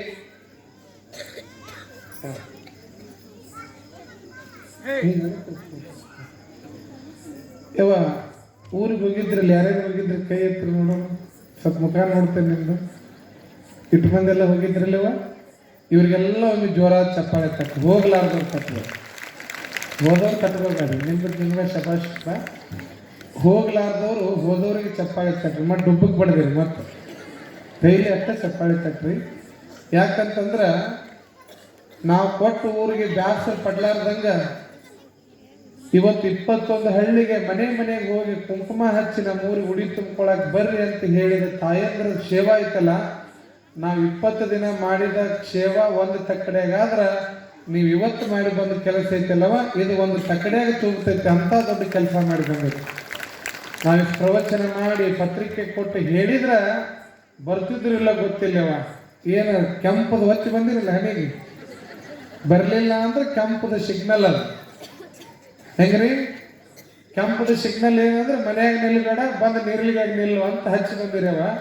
ಅದು ಕುಂಕುಮ ಹಚ್ಚಿದ್ರೆ ಹಾನಿ ಮಾಡಿದಂಗೆ ಯಾರು ಬಿಡಂಗಿಲ್ಲ. ಕುಂಕುಮ ಹಚ್ಚಿ ಹೇಳಿರ್ತೇವ ನಿನಗೆ, ಹಂಗೆ ಏನು ಆರತಿ ಮಾಡ್ಬೇಕಂದ್ರೆ ನಿನಗೆ ಬರಂಗಿಲ್ಲ ಅಂತಾರೆ ನೋಡು. ಹಂಗೆ ಕುಂಕುಮ ಹಚ್ಚಿನ ಹೇಳಿ ಬಂದ್ಬಿಟ್ಟಿವಿ ನಾವು. ನೀರ್ಲಿಗೆ ಅವ್ರಿಗೆ ಎಷ್ಟು ಶಕ್ತಿ ಬಂದ್ಬಿಟ್ಟೈತೆ ಅಂದ್ರೆ ಕುಂಕುಮ ಹಚ್ಚಿ ಹೇಳಿ ಬರ್ರಿ ನಮ್ಮ ಊರು ಊಟಕ್ಕಂತ ಕರೆಯುವಂಗ. ಬಹುಶಃ ಮದುವೆ ಮುಂಜುವಿ ಇದ್ದಾಗ ಹೆಂಗೆ ಮನೆ ಕುಂಕುಮ ಹಚ್ಚಿ ಹೇಳಿ ಕರೆದು ಬರ್ತೀವಿ, ಹಂಗೆ 21 ಹಳ್ಳಿ ಮಂದಿನ ಕರೆದು ಬಂದಂಥ ತಾಯಂದ್ರು ಅದ ನೀರಲಿಗೆ ಎಲ್ಲ ಸಂಘ ಸಂಸ್ಥೆಯ ತಾಯಂದ್ರು ಅವ್ರಿಗೊಂದು ಜೋರಾದ ಚಪ್ಪಾಳೆ ಅಭಿನಂದನೆ ಇರಲಿ ಅಂತಕ್ಕಂಥ ಮಾತನ್ನು ತಿಳಿಸ್ತಾ, ಅಜ್ಜಾರ ಬರೀ ಹೆಣ್ಮಕ್ಳಿಗೆ ಅಷ್ಟೇ ಕೆಲಸ ಕೊಟ್ರಿ, ಇಲ್ಲಿ ಗಣಮಕ್ಕಳ ಸಂಘ ಅದಾವ್ರಿ ಅವ್ರು ಏನು ಮಾಡ್ಬೇಕ್ರಿ ಅಂತ ಕೇಳಿದ್ರ ಅವ್ರಿಗೂ ಒಂದು ಸೇವಾ ಐತ್ರಿ. ನಾಳೆ ಒಂದಿನ ನಿಮ್ಮದು ಮುಗೀತು. ಈಗ ನಮ್ಮ ಗಜಾನನ ಯುವಕ ಸಂಘದವರು ಬಾರ್ಕೆರ್ ಓಣಿ 15 ರೂಪಾಯಿ ಸಂಘದವ್ರು ಅದೇನೇನ್ರಿ ಅವರು ಅದಾರ, ಒಬ್ರು ಅದಾರ ಅಣ್ಣ. ನಮ್ಮ ಗಜಾನನ ಯುವಕ ಸಂಘ ಬಾರ್ಕೆರ್ ಓಣಿಯವರು ನಿಮಗೊಂದು ಕೆಲಸ ಏನು ಅಂತಂದ್ರ, ನಾಳೆ ದಿನ ಸಾಯಂಕಾಲಕ್ಕೆ ತಾಯಂದ್ರ ಯವ್ವ ಒಂದು ಗುಂಡ್ಕಲರ್ ಕೊಡಿನ ತಂದಿಲ್ಲ ಯಾವಾಗ ಬಟ್ ಹೋಗೋದ್ರ ತಂದು ಕೊಡ್ರಿ, ನಿಮ್ಗೆ ಸಾಕಾಗೈತಿ ಹೇಳಿ ನನಗರೆ. ಅವ್ರು ಬರೋರು ಬರ್ತಾರ, ಹೋಗೋರು ಹೋಗ್ತಾರ, ಅಲ್ಲೇ ನೋಡ್ತಿರುವ. ನಾ ಕಾರ್ಯಕ್ರಮ ನಾಳೆ ಏನೇನಂತ ಹೇಳಾಕ ಕುಂಡ್ರಿಸ್ಯಾರ ನನಗೆ ಮೈಕ್ ಕೊಟ್ಟು, ನೀವು ಕೇಳಿಲ್ಲ ಅಂದ್ರೆ ಮತ್ತೆ ಏನ್ರ ತಿಳ್ಕೊತೀರಿ ನೀವು. 11, 12ನೇ ತಾರೀಕು ಭಾಳ ಕಾರ್ಯಕ್ರಮ ಇರೋದ್ರಿಂದ ನಿಜಲಿಂಗ ಮಹಾಸ್ವಾಮಿಗಳ ಗದ್ದಿಗೆ ಅನಾವರಣ ಮತ್ತು ಚೌಡೇಶ್ವರಿ ದೇವಿಯ ಮೂರ್ತಿ ಪ್ರತಿಷ್ಠಾಪನಾ ಮತ್ತು ಕರ್ಕಿಕೊಪ್ಪ ಹನುಮಪ್ಪನ ಮೂರ್ತಿ ಅನಾವರಣ ಏನ್ರಿ 3 ಕೆಲಸ ಅದಾವು. ಏನೇನೋ ಚೌಡೇಶ್ವರಿ ದೇವಿಯ ಮೂರ್ತಿ ಪ್ರತಿಷ್ಠಾಪನೆ, ಕರ್ಕಿಕೊಪ್ಪದ ಹನುಮಪ್ಪನ ಮೂರ್ತಿ ಅನಾವರಣ ಮತ್ತು ನಿಜಲಿಂಗ ಮಹಾಸ್ವಾಮಿಗಳ ಗದ್ದಿಗೆ ಅನಾವರಣ. ಇವು 3 ಕಾರ್ಯಕ್ರಮಗಳನ್ನ ನಾಳೆ ಸಾಯಂಕಾಲ 4 ಗಂಟೆಗೆ, ನಾಳೆ ಸಾಯಂಕಾಲ 4 ಗಂಟೆಗೆ ಇಲ್ಲಿ ದ್ಯಾಮೋನ್ ಗುಡಿ ಮುಂದೆ ಹನುಮಪ್ಪನ ಮೂರ್ತಿನೂ ಬರ್ತೈತಿ ಮತ್ತು ಚೋಡಮ್ಮನ ಮೂರ್ತಿನೂ ಬರ್ತದೆ. ಆ 2 ಮೂರ್ತಿಗಳನ್ನ ಮೆರವಣಿಗೆ ಮಾಡಿ ತಗೊಂಡು ಹೋಗಿ ಚೌಡೇಶ್ವರಿ ದೇವಿ ಮೂರ್ತಿಯನ್ನು ಎಲ್ಲಿ ಸ್ಥಾಪನೆ ಮಾಡಿದ್ರೆ ಅದನ್ನ ಕರ್ಕಿಕೊಪ್ಪದ ಕೋಗನೂರ್ನಾಗ, ಕೋಗನೂರ್ ದಾರ್ಯಾಗ ಚೋಡಮ್ಮನ ಗುಡಿ ಐತಿ, ಅಲ್ಲಿ ಚೋಡಮ್ಮನ ಮೂರ್ತಿಯನ್ನ ಪ್ರತಿಷ್ಠಾಪನೆ ಮಾಡೋದು. ಮತ್ತು ಕರ್ಕಿಕೊಪ್ಪದಾಗ ಹನುಮಪ್ಪನ ಮೂರ್ತಿ ಸ್ಥಾಪನೆ ಮಾಡಿ ಅಲ್ಲಿಂದ ಸೀದಾ ನಿಜಲಿಂಗ ಅಜ್ಜರ ಗದ್ದಿಗೆಗೆ ಬಂದು ಗದ್ದಿಗೆಯನ್ನ ಲೋಕಾರ್ಪಣೆ ಮಾಡೋದು. ಅಲ್ಲಿ ಮಂಗಳಾರತಿ ಮಾಡಿದ್ವಿ ಅಂತಂದ್ರೆ ನಮ್ಮ ಮೆರವಣಿಗೆ ಪೂರ್ಣಗೊಳ್ತದೆ. ಹೀಗಾಗಿ ನಾಳೆ 4 ಗಂಟೆ 3 ಗಂಟೆಗೆ ಇಲ್ಲಿ ಮೆರವಣಿಗೆ ಪ್ರಾರಂಭ ಆಗ್ತದೆ. ವಿಶೇಷವಾಗಿ ಈಗೇನು ದೇವಸ್ಥಾನಗಳಿಗೆ ಕಳಸಾರವನ್ನು ಮಾಡೋದಿವಲ್ಲ, ಆ ಎಲ್ಲ ಕಳಸಗಳು ಕೂಡ ನಾಳೆನೇ ಬರಕತ್ತವ. ಹೀಗಾಗಿ ಚೌಡೇಶ್ವರಿ ಮೂರ್ತಿ ಹನುಮಪ್ಪನ ಮೂರ್ತಿಯನ್ನು ನಾಳೆ ಮೆರವಣಿಗೆ ಇರೋದ್ರಿಂದ ಎಲ್ಲ ತಾಯಂದರು ನಾಳೆ ಸರಿಯಾಗಿ 3 ಗಂಟೆಗೆ ನೀವು ಮೆರವಣಿಗೆ ಒಳಗಿರಬೇಕು. ಇಲ್ಲಿಂದ ಹೋಗಿ ಮೂರ್ತಿ ಪ್ರತಿಷ್ಠಾಪನೆ ಮಾಡಿ ಮಂಗಳಾರತಿ ಮಾಡಿ ಪೂಜೆ ಮಾಡಿ ಬರ್ತಕ್ಕಂಥದ್ದು.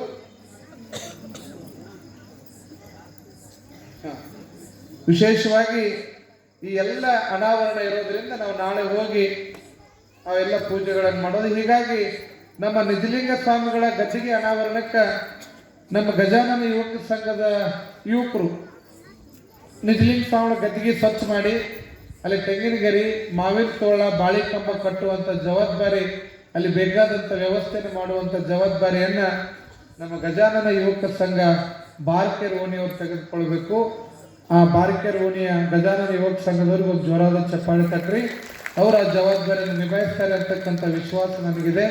ಹಾಗೆ ಕರ್ಕಿಕೊಪ್ಪ ಹನುಮಪ್ಪನ ಮೂರ್ತಿ ಅನಾವರಣ ಮಾಡೋದ್ರಿಂದ ಅಲ್ಲಿ ಕರ್ಕಿಕೊಪ್ಪಕ್ಕೆ ಹೋಗಿ ಅಲ್ಲಿ ತೆಂಗಿನ ಗರಿ, ಬಾಳೆ ಕಂಬ, ತೋಳುಗಳನ್ನು ಕಟ್ಟಿ ಅಲ್ಲೆಲ್ಲ ಸ್ವಚ್ಛ ಮಾಡಿ ಬರುವಂಥ ಕೆಲಸ ನಾಳೆ ಬೆಳಗ್ಗೆನೆ ಸಿದ್ಧಿವಿನಾಯಕ ಸಂಘದವರು ಅವರು ಇದರೇನಪ್ಪ ಅಲ್ಲಿ ಸಿದ್ಧಿವಿನಾಯಕ ಸಂಘದವರು ನಾಳೆ ದಿನ ನೀವು ಕರಿಕಿಕೊಪ್ಪದ ಹನುಮಪ್ಪನ ಮೂರ್ತಿ ಅನಾವರಣ ಆಗೋದ್ರಿಂದ ಅಲ್ಲಿ ಕರಿಕಿಕೊಪ್ಪಕ್ಕೆ ಹೋಗಿ ಅಲ್ಲೆಲ್ಲ ಆ ಒಂದು ಸ್ಥಳವನ್ನು ಶುಚಿಗೊಳಿಸಿ ತೆಂಗಿನ ಗರಿ ಮಾವಿನ ತೋಳಗಳನ್ನು ಕಟ್ಟಿ ಅಲ್ಲೆಲ್ಲ ಪೂಜೆಗೆ ವ್ಯವಸ್ಥೆನ ಮಾಡುವಂಥ ಜವಾಬ್ದಾರಿ ಸಿದ್ಧಿವಿನಾಯಕ ಸಂಘದವರಿಗೆ. ಹಾಗೆ ಚೌಡೇಶ್ವರಿ ದೇವಿಯ ಮೂರ್ತಿ ಪ್ರತಿಷ್ಠಾನ ಮಾಡೋ ಜಾಗದೊಳಗೆ ಅಲ್ಲೆಲ್ಲ ಸ್ವಚ್ಛ ಮಾಡೋದು, ತೆಂಗಿನ ಗರಿ ಕಟ್ಟೋದು, ರಂಗೋಲಿ ಹಾಕಿಸೋದು, ಅಲ್ಲೆಲ್ಲ ಸ್ವಚ್ಛ ಮಾಡ್ತಕ್ಕಂಥ ಕಾರ್ಯ ನಮ್ಮ ನೀರಲಿಗೆಯ ಹಿಂದೂ ಯುವ ಕೇಸರಿ ಸಂಘದವರು. ಹಿಂದೂ ಯುವ ಕೇಸರಿ ಸಂಘದವ್ರು ಅದ್ರೇನ್ರಪ್ಪ ಇಲ್ಲಿ ಯಾರು ಇದ್ರಿ ಅಂದ್ರೆ ನಿಮ್ಮ ಸಂಘದವ್ರ ಜೊತೆ ಮಾತಾಡ್ರಿ. ಚೋಡಮ್ಮನ ಗುಡಿ ಸ್ವಚ್ಛ ಮಾಡಿ ಅಲ್ಲಿ ಮೂರ್ತಿ ಪ್ರತಿಷ್ಠಾಪನೆಗೆ ಎಲ್ಲ ಸಿದ್ಧತೆ ಮಾಡುವಂಥ ಕೆಲಸ ನಿಮ್ಮದು.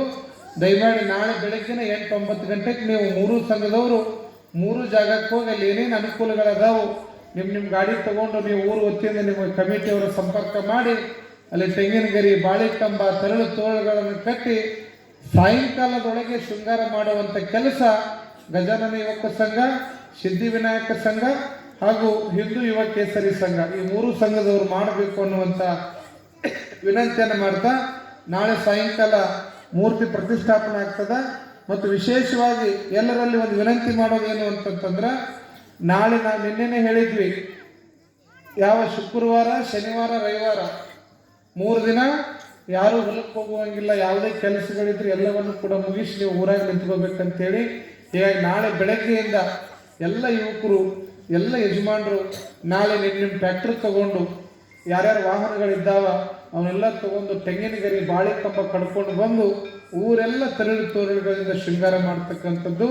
ಬಹುಶಃ 11-12ನೇ ತಾರೀಕು ನೀರಲಿಗೆ ಹೆಂಗೆ ಕಾಣಬೇಕು ಅಂತಂತಂದ್ರೆ ಒಂದು ಹಬ್ಬದ ವಾತಾವರಣ ನೀರಲಿಗೆ ಒಳಗೆ ಕಾಣಬೇಕು. ಎಲ್ಲ ಕಡೆಗೆ ಹರ್ಷಿನಿಂದ ಕಂಗೊಳಿಸ್ತಿರ್ತಕ್ಕಂಥ ಗ್ರಾಮ ಅದು ನೀರಲಿಗೆ ಗ್ರಾಮ ಆಗಬೇಕು. ಹೀಗಾಗಿ ನಾಳೆಯಿಂದ ಎಲ್ಲ ತೆಂಗಿನ ಗರಿ, ಬಾಳೆ ಕಂಬಗಳನ್ನು ಕಟ್ಕೊಂಡ್ಬಂದು ನಾಳೆ ಸಾಯಂಕಾಲದೊಳಗಾಗಿ ಊರನ್ನು ಶೃಂಗಾರ ಮಾಡುವಂಥ ಕೆಲಸ ನಮ್ಮೆಲ್ಲ ಊರಿನ ಯುವಕರ ಮೇಲಿದೆ. ಹೀಗಾಗಿ ದಯವಿಟ್ಟು ತಾವೆಲ್ಲ ನಿಂತ್ಕೊಳ್ಬೇಕು. ಹಾಗೆ ಎಲ್ಲ ತಾಯಂದರು ರಂಗೋಲಿಯನ್ನು ತಗೊಂಡು ನಾಳೆ ಏನು ಮೂರ್ತಿ ಹೋಗ್ತಾವ ದಾರಿ ಉದ್ದಕ್ಕೂ ಕೂಡ ಊರಿನೊಳಗೆ ರಂಗೋಲಿಯಿಂದ ಇದೆಲ್ಲ ಅಲಂಕಾರವನ್ನು ಮಾಡುವಂಥ ಜವಾಬ್ದಾರಿ ಎಲ್ಲ ತಾಯಂದ್ರದಿದೆ. ಹಾಗೆ ಶನಿವಾರ ಬೆಳಗ್ಗೆ ಶಟಸ್ಥಲ ಧ್ವಜಾರೋಹಣ ಆಗ್ತದೆ. ಈಗೇನು ನೀವು ಕುಂತಿರಲ್ಲ, ಇಲ್ಲೇ ಒಂದು ಕಂಬ ಬರ್ತೈತಿ. 11ನೇ ತಾರೀಕು ಬೆಳಗಿನ ಜಾವ ಶಟಸ್ಥಲ ಧ್ವಜಾರೋಹಣ ನಡೀತದ. ದಳವಾಯಿ ಮಠದ ಶಿವಕುಮಾರ್ ಮಹಾಸ್ವಾಮಿಗಳು ಬಂದು ಧ್ವಜಾರೋಹಣ ಮಾಡ್ತಾರೆ. ಯಾಕೆ ನಾವು ಧ್ವಜವನ್ನು ಹಾರಿಸ್ತೀವಿ ಅಂತಂತಂದ್ರೆ, ನಡೆಯುವ 2 ದಿನದ ಕಾರ್ಯಕ್ರಮ ಯಾವುದೇ ವಿಘ್ನ ಬರಲಾರ್ದಂಗೆ ಆ ಶಟಸ್ಥಲ ಧ್ವಜ ಅದು ವಿಜಯದ ಸಂಕೇತವಾಗಿ ಹಾರಾಡ್ತಿರ್ತದೆ. ನೀರಲಿಗೆ ಒಳಗೆ ಒಂದು ವಿಜಯದ ಸಂಕೇತವಾಗಿ ಅದು ಹೆಂಗೆ ಹಾರಾಡ್ತೈತೋ ಹಾಗೆ ನಮ್ಮ ಕಾರ್ಯಕ್ರಮ ಯಶಸ್ವಿಯಾಗಿ ನಡೀತದೆ. ಹೀಗಾಗಿ ನಾಳೆ ಮತ್ತು ನಾಡಿದ್ದು 3 ದಿನದ ಕೆಲಸಗಳಿರೋದ್ರಿಂದ ಯಾರೂ ಕೂಡ ದಯಮಾಡಿ ಹೊಲಕ್ಕೆ ಹೋಗೋದು, ಕೆಲಸ ಐತೆ ಅಂತ ಹೋಗೋದು ದಯಮಾಡಿ ಮಾಡಬೇಡ್ರಿ. ನಾಳೆ ಸರಿಯಾಗಿ ಬೆಳಿಗ್ಗೆ ಎಲ್ಲರೂ 8-9 ಗಂಟೆಗೆ ನೀವು ಇಲ್ಲಿ ದೇವಸ್ಥಾನ ಮುಂಭಾಗದಲ್ಲಿ ಕೂಡ್ಕೊಂಡ್ರೆ ಯಾರನ್ನೋ ಫೋನ್ ಹಚ್ಚಿ ಕರೆಯೋದು, ನೀ ಅದನ್ನು ಮಾಡಿ ಇದನ್ನು ಮಾಡಿ ಹೇಳಂಗಿಲ್ಲ. ನೀವು ಬರಬೇಕು. ಏನು ಮಾಡೋದೈತೆ ಕೆಲಸ ಅದಕ್ಕೆ ನೀವು ಹೊಂದ್ಕೊಂಡು ಸಿದ್ಧತೆಗಳನ್ನು ಮಾಡಬೇಕು. ನಾಳೆ ಒಲಿ ಹೂಡೋದದ, ನೀರಿನ ವ್ಯವಸ್ಥೆ ಮಾಡೋದದ, ಕಟ್ಟಿಗೆ ಹೊಂದಿಸೋದದ, ರೇಷನ್ ಹೊಂದಿಸೋದದ, ತರಕಾರಿ ಹೆಚ್ಚೋದದ, ಈಗೆಲ್ಲ ಕಾರ್ಯಗಳಿರೋದ್ರಿಂದ ಎಲ್ಲದಕ್ಕೂ ನೀರಲಿಗೆ ಸದ್ಭಕ್ತರು ತಯಾರಾಗಬೇಕು ಅನ್ನುವಂಥ ವಿನಂತಿಯನ್ನು ಮಾಡ್ತಾ, ವಿಶೇಷವಾಗಿ ನಮ್ಮ ಏನು ನೀರಲಿಗೆ ಉತ್ಸವ ಕಾರ್ಯಕ್ರಮಕ್ಕೆ ಎಲ್ಲ ಹಳ್ಳಿಯ ಭಕ್ತರು ರೊಟ್ಟಿಯನ್ನು ಕೊಡ್ತಾ ಇದ್ದಾರೆ. ಇನ್ನೂ ರೊಟ್ಟಿ ಕೊಡುವಂಥ ತಾಯಂದ್ರೆ ಯಾರಾದರೂ ಇದ್ದರೆ ಆದಷ್ಟು ಬೇಗ ತಂದು ತಾವು ರೊಟ್ಟಿಯನ್ನು ಸಮರ್ಪಣೆ ಮಾಡಬಹುದು ಅನ್ನುವಂಥ ಮಾತನ್ನು ಈ ಸಂದರ್ಭದಲ್ಲಿ ತಿಳಿಸ್ತಾ, ನಾಳೆಯಿಂದ ಎಲ್ಲರೂ ನಾವು ನೀರಲಿಗೆ ಉತ್ಸವ ಸಿದ್ಧತೆಗೆ ತಯಾರಿ ಮಾಡೋಣ, ನೀರಲಿಗೆ ಉತ್ಸವವನ್ನು ಯಶಸ್ವಿಗೊಳಿಸೋಣ ಅನ್ನುವಂಥ ಮಾತನ್ನು ತಿಳಿಸ್ತಾ, ಎಲ್ಲ ದೊಡ್ಡದಂಥ ಕೈಗಳಿಗೆ, ಸೇವೆ ಮಾಡುವಂಥ ಕೈಗಳಿಗೆ ಭಗವಂತ ಒಳ್ಳೆಯದನ್ನು ಮಾಡೇ ಮಾಡ್ತಾನೆ. ಪುಟ್ಟಯ್ಯಜ್ಜ ನಿಮ್ಮನ್ನು ಕಾಪಾಡ್ತಾನೆ. ಪುಟ್ಟಯ್ಯಜ್ಜನ ಆಶೀರ್ವಾದ ಸದಾಕಾಲ ನಿಮ್ಮ ಮೇಲೆ ಇದೆ ಅಂತಕ್ಕಂಥ ಮಾತನ್ನು ತಿಳಿಸ್ತಾ ನನ್ನ ಇವತ್ತಿನ ಸೇವೆಗೆ ಮಂಗಲವನ್ನು ಕೋರ್ತೇನೆ. ಇನ್ನು ಮುಂದಿನ ಕಾರ್ಯಕ್ರಮವನ್ನು ನಮ್ಮ ಕುಪ್ಪೇಲೂರು ಗುರುಗಳು ನಡೆಸಿಕೊಡ್ಬೇಕಂತ ಅವರಲ್ಲಿ ವಿನಂತಿಯನ್ನು ಮಾಡ್ತಾ ಇದ್ದೇನೆ. ಇನ್ನೂ ಹಲವಾರು ವಿಚಾರಗಳನ್ನು ನಮ್ಮ ಕುಪ್ಪೇಲೂರು ಗುರುಗಳು ತಿಳಿಸ್ತಾರೆ.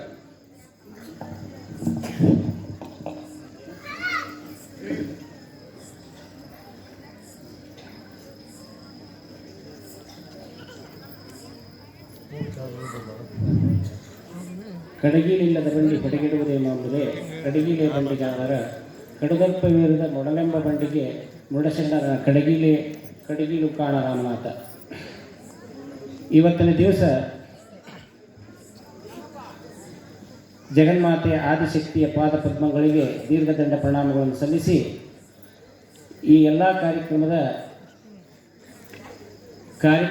ಕೇಂದ್ರ ಬಿಂದು ಡಾಕ್ಟರ್ ಪಂಡಿತ ಪುಟ್ಟರಾಜ ಗವಾಯಿಗಳವರು ಅವರನ್ನು ಮಂದಿರದಲ್ಲಿ ಧ್ಯಾನಿಸಿಕೊಂಡು ನೀರಲಗಿ ಹಾಗೂ ಬೆಳ್ಳಟ್ಟಿಯ ಮಠದ ಒಡೆಯರಾಗಿರ್ತಕ್ಕಂಥ ಶ್ರೀಮನ್ ನಿರಂಜನ ಪ್ರಣಾಮ ಸ್ವರೂಪಿ ಬಸವರಾಜ ಮಹಾಸ್ವಾಮಿಗಳವರ ಚರಣ ಪದ್ಮ ದ್ವೀಪಗಳಿಗೆ ಕೋಟಿ ಕೋಟಿ ದೀರ್ಘದಂಡ ಪ್ರಣಾಮಗಳನ್ನು ಸಲ್ಲಿಸಿ ಹಾಗೂ ಈ 21 ದಿವಸಗಳವರೆಗೆ ಶರಣರ ಚರಿತಾಮೃತದ ಒಂದು ಪ್ರವಚನವನ್ನು ಅತ್ಯಂತ ಅದ್ಭುತವಾಗಿ ನಮ್ಮೆಲ್ಲರಿಗೂ ರಸದೌತಣದಂತೆ ಉಣಬಡಿಸುತ್ತಾ ಬಂದಿರುವ ಅಗಡಿ ಮಠದ ಶ್ರೀ ಗುರುಲಿಂಗ ಮಹಾಸ್ವಾಮಿಗಳವರಿಗೆ ದೀರ್ಘದಂಡ ಪ್ರಣಾಮಗಳನ್ನು ಸಲ್ಲಿಸಿ ವಿಶೇಷವಾಗಿ ಈ ದಿವಸ ಬೆಳ್ಳಟ್ಟಿ ಗ್ರಾಮದಿಂದ ನೂರಾರು ಭಕ್ತರನ್ನು ಶ್ರೀಮನ್ನಿರಂಜನ ಪ್ರಣವ ಸ್ವರೂಪಿ ಬಸವರಾಜ ಮಹಾಸ್ವಾಮಿಗಳವರ ನೇತೃತ್ವದಲ್ಲಿ ನೂರಾರು ಬೆಳ್ಳಟ್ಟಿಯ ಮಹಾಭಕ್ತರು ಗ್ರಾಮಕ್ಕೆ ಆಗಮಿಸಿದ್ದು ಅವರನ್ನು ನಾವು ತುಂಬ ಹೃದಯದಿಂದ ಸ್ವಾಗತಿಸಿ ಅವರಿಗೆ ಈ ಕಾರ್ಯಕ್ರಮಕ್ಕೆ ಬಂದಿದ್ದಕ್ಕಾಗಿ ಹಾಗೆ ಧನ್ಯವಾದಗಳನ್ನು ತಿಳಿಸ್ತಾ ಇದ್ದೇವೆ. ಈ ಕಾರ್ಯಕ್ರಮದಲ್ಲಿ ಅವರುಗಳ ಸೇವೆ ಕೂಡ ಇರುತ್ತದೆ.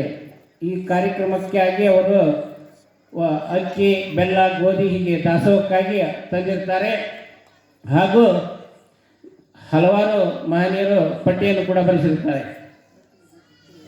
ಹಾಗೂ ಈ ಕಾರ್ಯಕ್ರಮವನ್ನು ಉದ್ದೇಶಿಸಿ BM ಯರ್ಕರ್ ಸರ್, ನಿವೃತ್ತ ಶಿಕ್ಷಕರು, ಬೆಳ್ಳಟ್ಟಿ, ಇವರೊಂದು 2 ಮಾತುಗಳನ್ನು ಹೇಳಬೇಕು.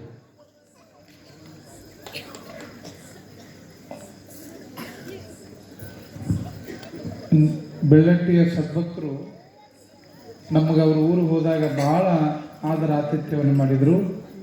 ಜೊತೆಗೆ ಪರಮ ಪೂಜ್ಯರು ಕೂಡ ಹೋದಂಥ ಎಲ್ಲರಿಗೂ ಪ್ರಸಾದ ವ್ಯವಸ್ಥೆಯನ್ನು ಮಾಡಿಸಿದ್ರು. ಹೀಗಾಗಿ ನಮ್ಮನ್ನು ಅಲ್ಲಿ ಗ್ರಾಮ ಪಂಚಾಯತಿ ಸದಸ್ಯರಾಗಿರ್ಬೋದು, ಹಿರಿಯರಾಗಿರ್ಬೋದು ಭಾಳ ಗೌರವವನ್ನು ಕೊಟ್ಟರು. ಅವರಿಗೆ ನಮಗೆ ಗೌರವ ಕೊಟ್ಟಿದ್ದಕ್ಕೆ ನಾವು ಕೂಡ ಅವರಿಗೆ ತುಂಬ ಹೃದಯದ ಅಭಿನಂದನೆಗಳನ್ನು ಸಲ್ಲಿಸೋಣ. ಅಷ್ಟು ಅದ್ಭುತವಾಗಿ ಮಾತುಗಳನ್ನು ಆಡುವಂಥ ಗುರುಗಳು ವೇದಿಕೆ ಮೇಲೆ ಬಂದಿದ್ದಾರೆ. ಅವರಿಗೆ ಜೋರಾದ ಚಪ್ಪಾಳೆಯಿಂದ ಸ್ವಾಗತವನ್ನು ಕೋರ್ತಾ ಅವರ ಮಾತುಗಳನ್ನು ನಾವು ಕೇಳೋಣ.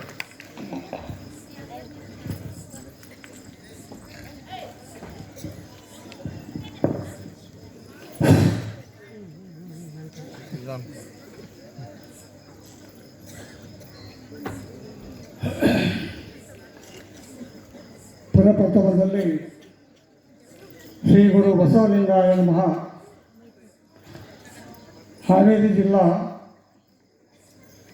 ನೆರಳಿಗಿ ಗ್ರಾಮದ ಒಂದು ಉತ್ಸವ ಕಾರ್ಯಕ್ರಮ ನಡೀತಿರ್ತಕ್ಕಂಥದ್ದು. ಶ್ರೀ ಲಿಂಗೈಕ್ಯ ಮೊನ್ನೆ ಪ್ರಣವ ಸ್ವರೂಪಿ ನಿಜಲಿಂಗ ಮಹಾಸ್ವಾಮಿಗಳು ಇವರ ಕೃಪಾಶೀರ್ವಾದದಿಂದ ಮತ್ತು ನಮ್ಮ ಬೆಳಕಿಯ ಬೆಳಕು ಶ್ರೀ ಪ್ರಣವ ಸ್ವರೂಪಿ ಬಸವರಾಜ ಮಹಾಸ್ವಾಮಿಗಳು ಬೆಳಟ್ಟಿ ಹಾಗೂ ಹಲಗೂರು ಚರಣ ಸಮೂರ್ತಿಗಳ ಆಶೀರ್ವಾದ ನಡೀತಕ್ಕಂಥ ಇವತ್ತಿನ ಕಾರ್ಯಕ್ರಮದ ಇಲ್ಲಿ ಸೇರಿದಂಥ ಜನಸ್ತೋಮವನ್ನು ನೋಡಿದರೆ ಇದೊಂದು ಅದ್ಭುತವಾಗಿರ್ತಕ್ಕಂಥ, ನಿಜವಾಗಿ ಕೂಡ ಭಕ್ತಿಯ ಶಕ್ತಿ ಇರತಕ್ಕಂಥ ಊರು ಅಂತ ಹೇಳಿದರೆ ತಪ್ಪಾಗಲಿಕ್ಕಿಲ್ಲ. ಇಲ್ಲಿ ಸೇರಿದಂಥ ಸಮಸ್ತ ಶ್ರೀಗಳಿಗೆ, ಬಸವರಾಜ ಮಹಾಸ್ವಾಮಿಗಳ ಪಾದಾರವಿಂದಗಳಿಗೆ ಮತ್ತು ಗಲಿಂಗ ಮಹಾಸ್ವಾಮಿಗಳ ಪಾದಾರವಿಂದಗಳಿಗೆ ನಮಸ್ಕರಿಸಿ, ಪುರಾಣ ಭೋಜನ ಮಾಡತಕ್ಕಂಥ ಶ್ರೀಗಳು ಅದ್ಭುತವಾಗಿ ಜನರ ಮನಸ್ಸಿಗೆ ನಾಟುವಂಥ ಒಂದು ಪ್ರವಚನ ನೀಡ್ತಿರ್ತಕ್ಕಂಥ ಶ್ರೀಗಳ ಪಾದಗಳಿಗೆ ದೀರ್ಘದಂಡ ಪ್ರಣಾಮ ಸಲ್ಲಿಸುತ್ತಾ, ಇವತ್ತು ನೆರಳಿ ಗ್ರಾಮದಲ್ಲಿ ನಡೆಯತಕ್ಕಂಥ ಈ ಒಂದು ಉತ್ಸವ ಅಂತಕ್ಕಂಥದ್ದು ಅದ್ಭುತವಾಗಿರ್ತಕ್ಕಂಥ ದೃಶ್ಯ ಅಂತ ತಪ್ಪಾಗಲಿಕ್ಕಿಲ್ಲ. ಇವತ್ತು ಏನನ್ನಾದರೂ ಕೊಳ್ಳಬಹುದು, ಆದರೆ ಜ್ಞಾನವನ್ನು ಮತ್ತು ಪುಣ್ಯವನ್ನು ಗಳಿಸಬೇಕಾದ್ರೆ ಸತ್ಸಂಗ ಅಂತಕ್ಕಂಥದ್ದು ಇದ್ದಾಗ ಮಾತ್ರ ಆ ಫಲ ದೊರೆಯುತ್ತದೆ. ಇವತ್ತು ನಮ್ಮ ಒಂದು ಇಲ್ಲಿ ಸೇರ್ತಕ್ಕಂಥ ಎಲ್ಲ ಜನಸ್ತೋಮವನ್ನು ನೋಡಿದರೆ ನಾವು ಎಲ್ಲಿ ಬಂದಿದ್ದೀವಿ ಅಂತಕ್ಕಂಥ ಒಂದು ಆಶ್ಚರ್ಯ ಕೂಡ ಆಗ್ತದೆ. ಇಂಥ ಒಂದು ಚಿಕ್ಕ ಗ್ರಾಮದೊಳಗೆ ಇಷ್ಟು ದೊಡ್ಡ ಪ್ರಮಾಣದ ಭಕ್ತಿ ಶಕ್ತಿ ಕೇಂದ್ರ ಇದಾಗೈತಿ ಅಂತಂದರೆ ಅದಕ್ಕೆ ಶ್ರೀ ಪುಟ್ಟರಾಜ ಗವಾಯಿಗಳ ಆಶೀರ್ವಾದ ಕಾರಣ ಅಂತ ಹೇಳಿ ತಪ್ಪಾಗಲಿಕ್ಕಿಲ್ಲ. ಇವತ್ತು ಏನೊಂದು ಕಾರ್ಯಕ್ರಮದಲ್ಲಿ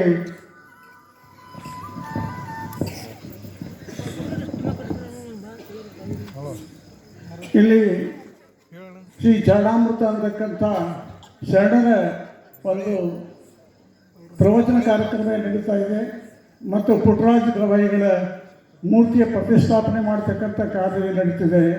ನಿಜವಾಗಿ ಕೂಡ ಇವತ್ತು ನಿಜಲಿ ಗ್ರಾಮದ ಪುಣ್ಯ ಅಂತ ಹೇಳಿ ತಪ್ಪಾಗಲಿಕ್ಕಿಲ್ಲ. ಪುಟ್ಟರಾಜ ಗವಾಯಿಗಳ ಬಗ್ಗೆ ನನಗೆ ಹೇಳಿಕ್ಕೆ ಹೆಮ್ಮೆ ಅನ್ನಿಸ್ತದೆ. ಯಾಕೆಂದರೆ ಪುಟ್ಟರಾಜ ಗವಾಯಿಗಳನ್ನು ನಾನು ಪ್ರತ್ಯಕ್ಷವಾಗಿ 3 ಕಾರ್ಯಕ್ರಮಗಳಲ್ಲಿ ಕಂಡಿದ್ದೀನಿ ಮತ್ತು 3 ಕಾರ್ಯಕ್ರಮಗಳಲ್ಲಿ ಅವರು ನನಗೆ ಆಶೀರ್ವಾದವನ್ನು ಮಾಡಿದಂಥದ್ದು ಉಂಟು.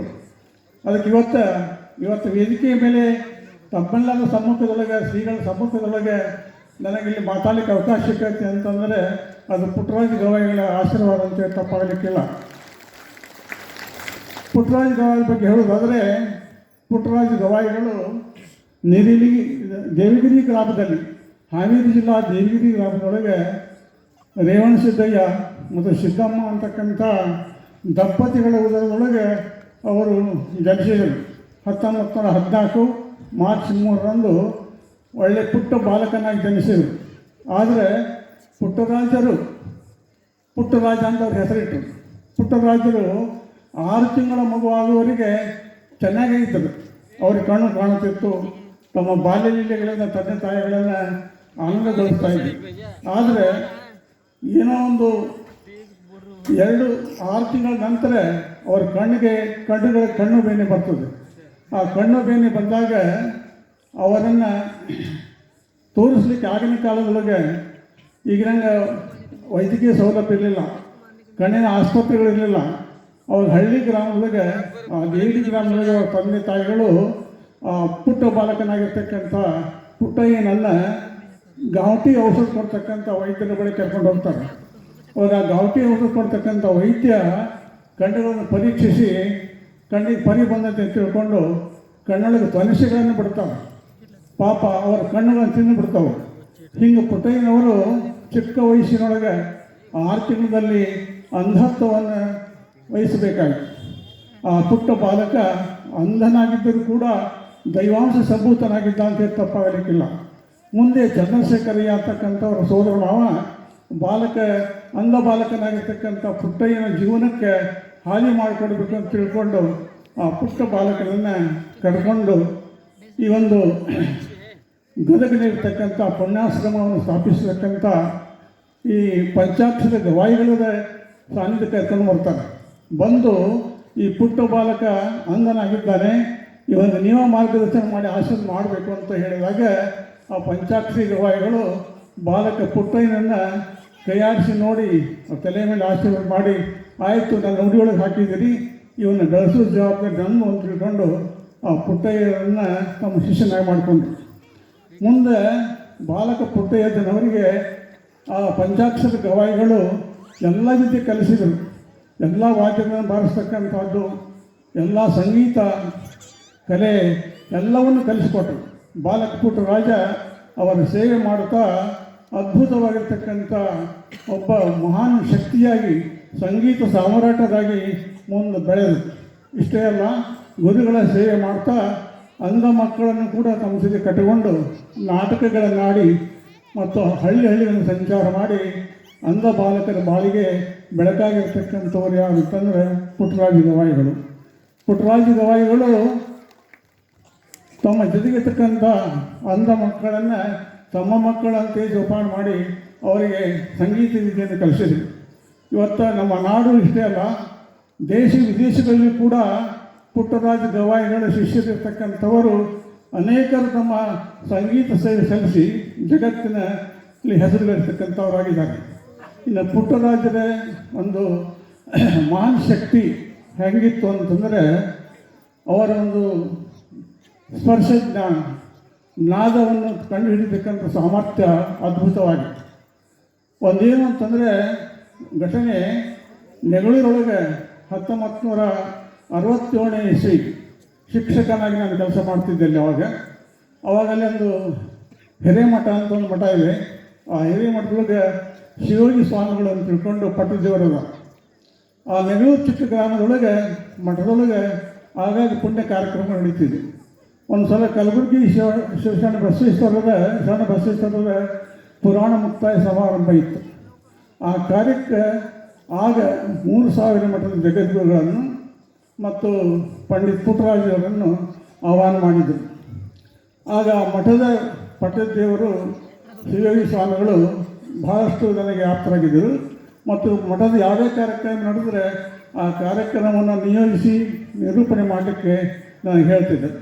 ನನಗೆ ಪುಟ್ಟರಾಜ ಗವಾಯಿಗಳೇ ಬರ್ತಾರೆ ಅಂತ ತಿಳ್ಕೊಂಡು ಕಾರ್ಯಕ್ರಮವನ್ನೆಲ್ಲ ಸಿದ್ಧ ಮಾಡಿಕೊಂಡು ಕಾರ್ಯಕ್ರಮ ಪ್ರಾರಂಭ ಆಯಿತು.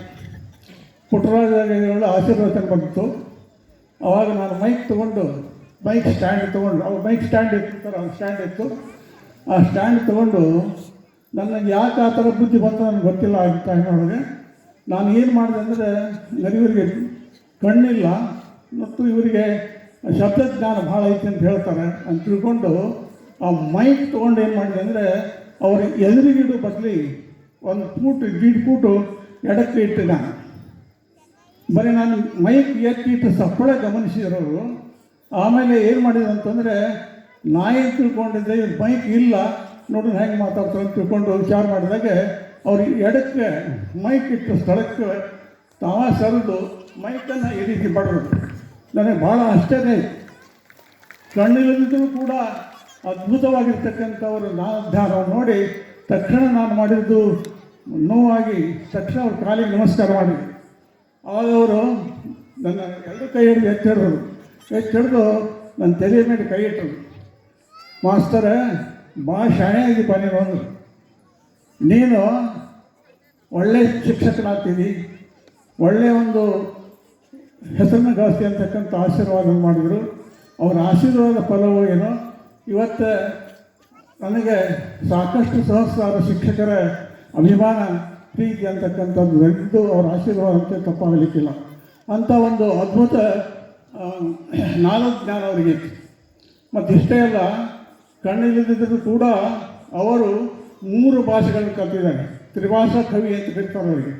ನಾವು ಬರೀ ಒಂದು ಕನ್ನಡ ಭಾಷೆ ಕಲಿಬೇಕಾದ್ರೆ ಕಣ್ಣದವು ಎಲ್ಲದವು ಆದರೂ ಒದ್ದಾಡ್ತಿದ್ವಿ. ಆದರೆ ಕಣ್ಣು ಇಲ್ಲದಂಥ ಪುಟ್ಟರಾಜ ಗವಾಯಿಗಳು 3 ಭಾಷೆಗಳನ್ನು ಕಲಿತರು: ಹಿಂದಿ, ಕನ್ನಡ, ಸಂಸ್ಕೃತ. ನೋಡಿ, ಈ 3 ಭಾಷೆಗಳಲ್ಲಿ ಅಪಾರವಾಗಿರ್ತಕ್ಕಂಥ ಪಾಂಡಿತ್ಯ ಇತ್ತು. ಇಷ್ಟೇ ಅಲ್ಲ, 3 ಭಾಷೆಗಳಲ್ಲಿ ಹಲವಾರು ಗ್ರಂಥಗಳನ್ನು ಪುಸ್ತಕಗಳನ್ನು ಬರೆದು. ಎಷ್ಟು ಆಶ್ಚರ್ಯ ನೋಡಿ. ಕಣ್ಣಿದ್ದವ್ರು ನಮಗೆ ಬರೋಕ್ಕಾಗೋದಿಲ್ಲ, ಬರಿಬೇಕಾದ್ರೆ ಒದ್ದಾಡ್ತೀವಿ ನಾವು. ಆದರೆ ಕಣ್ಣಿಲ್ಲದ ಪುಟ್ಟರಾಜ ಗವಾಯಿಗಳು 3 ಭಾಷೆಗಳಿಗೆ ಅದ್ಭುತವಾಗಿರ್ತಕ್ಕಂಥ ಗ್ರಂಥಗಳನ್ನು ಬರೆದರು, ನಾಟಕಗಳನ್ನು ಬರೆದರು, ಪುರಾಣಗಳನ್ನು ಬರೆದರು, ಪ್ರವಚನಗಳನ್ನು ಬರೆದರು.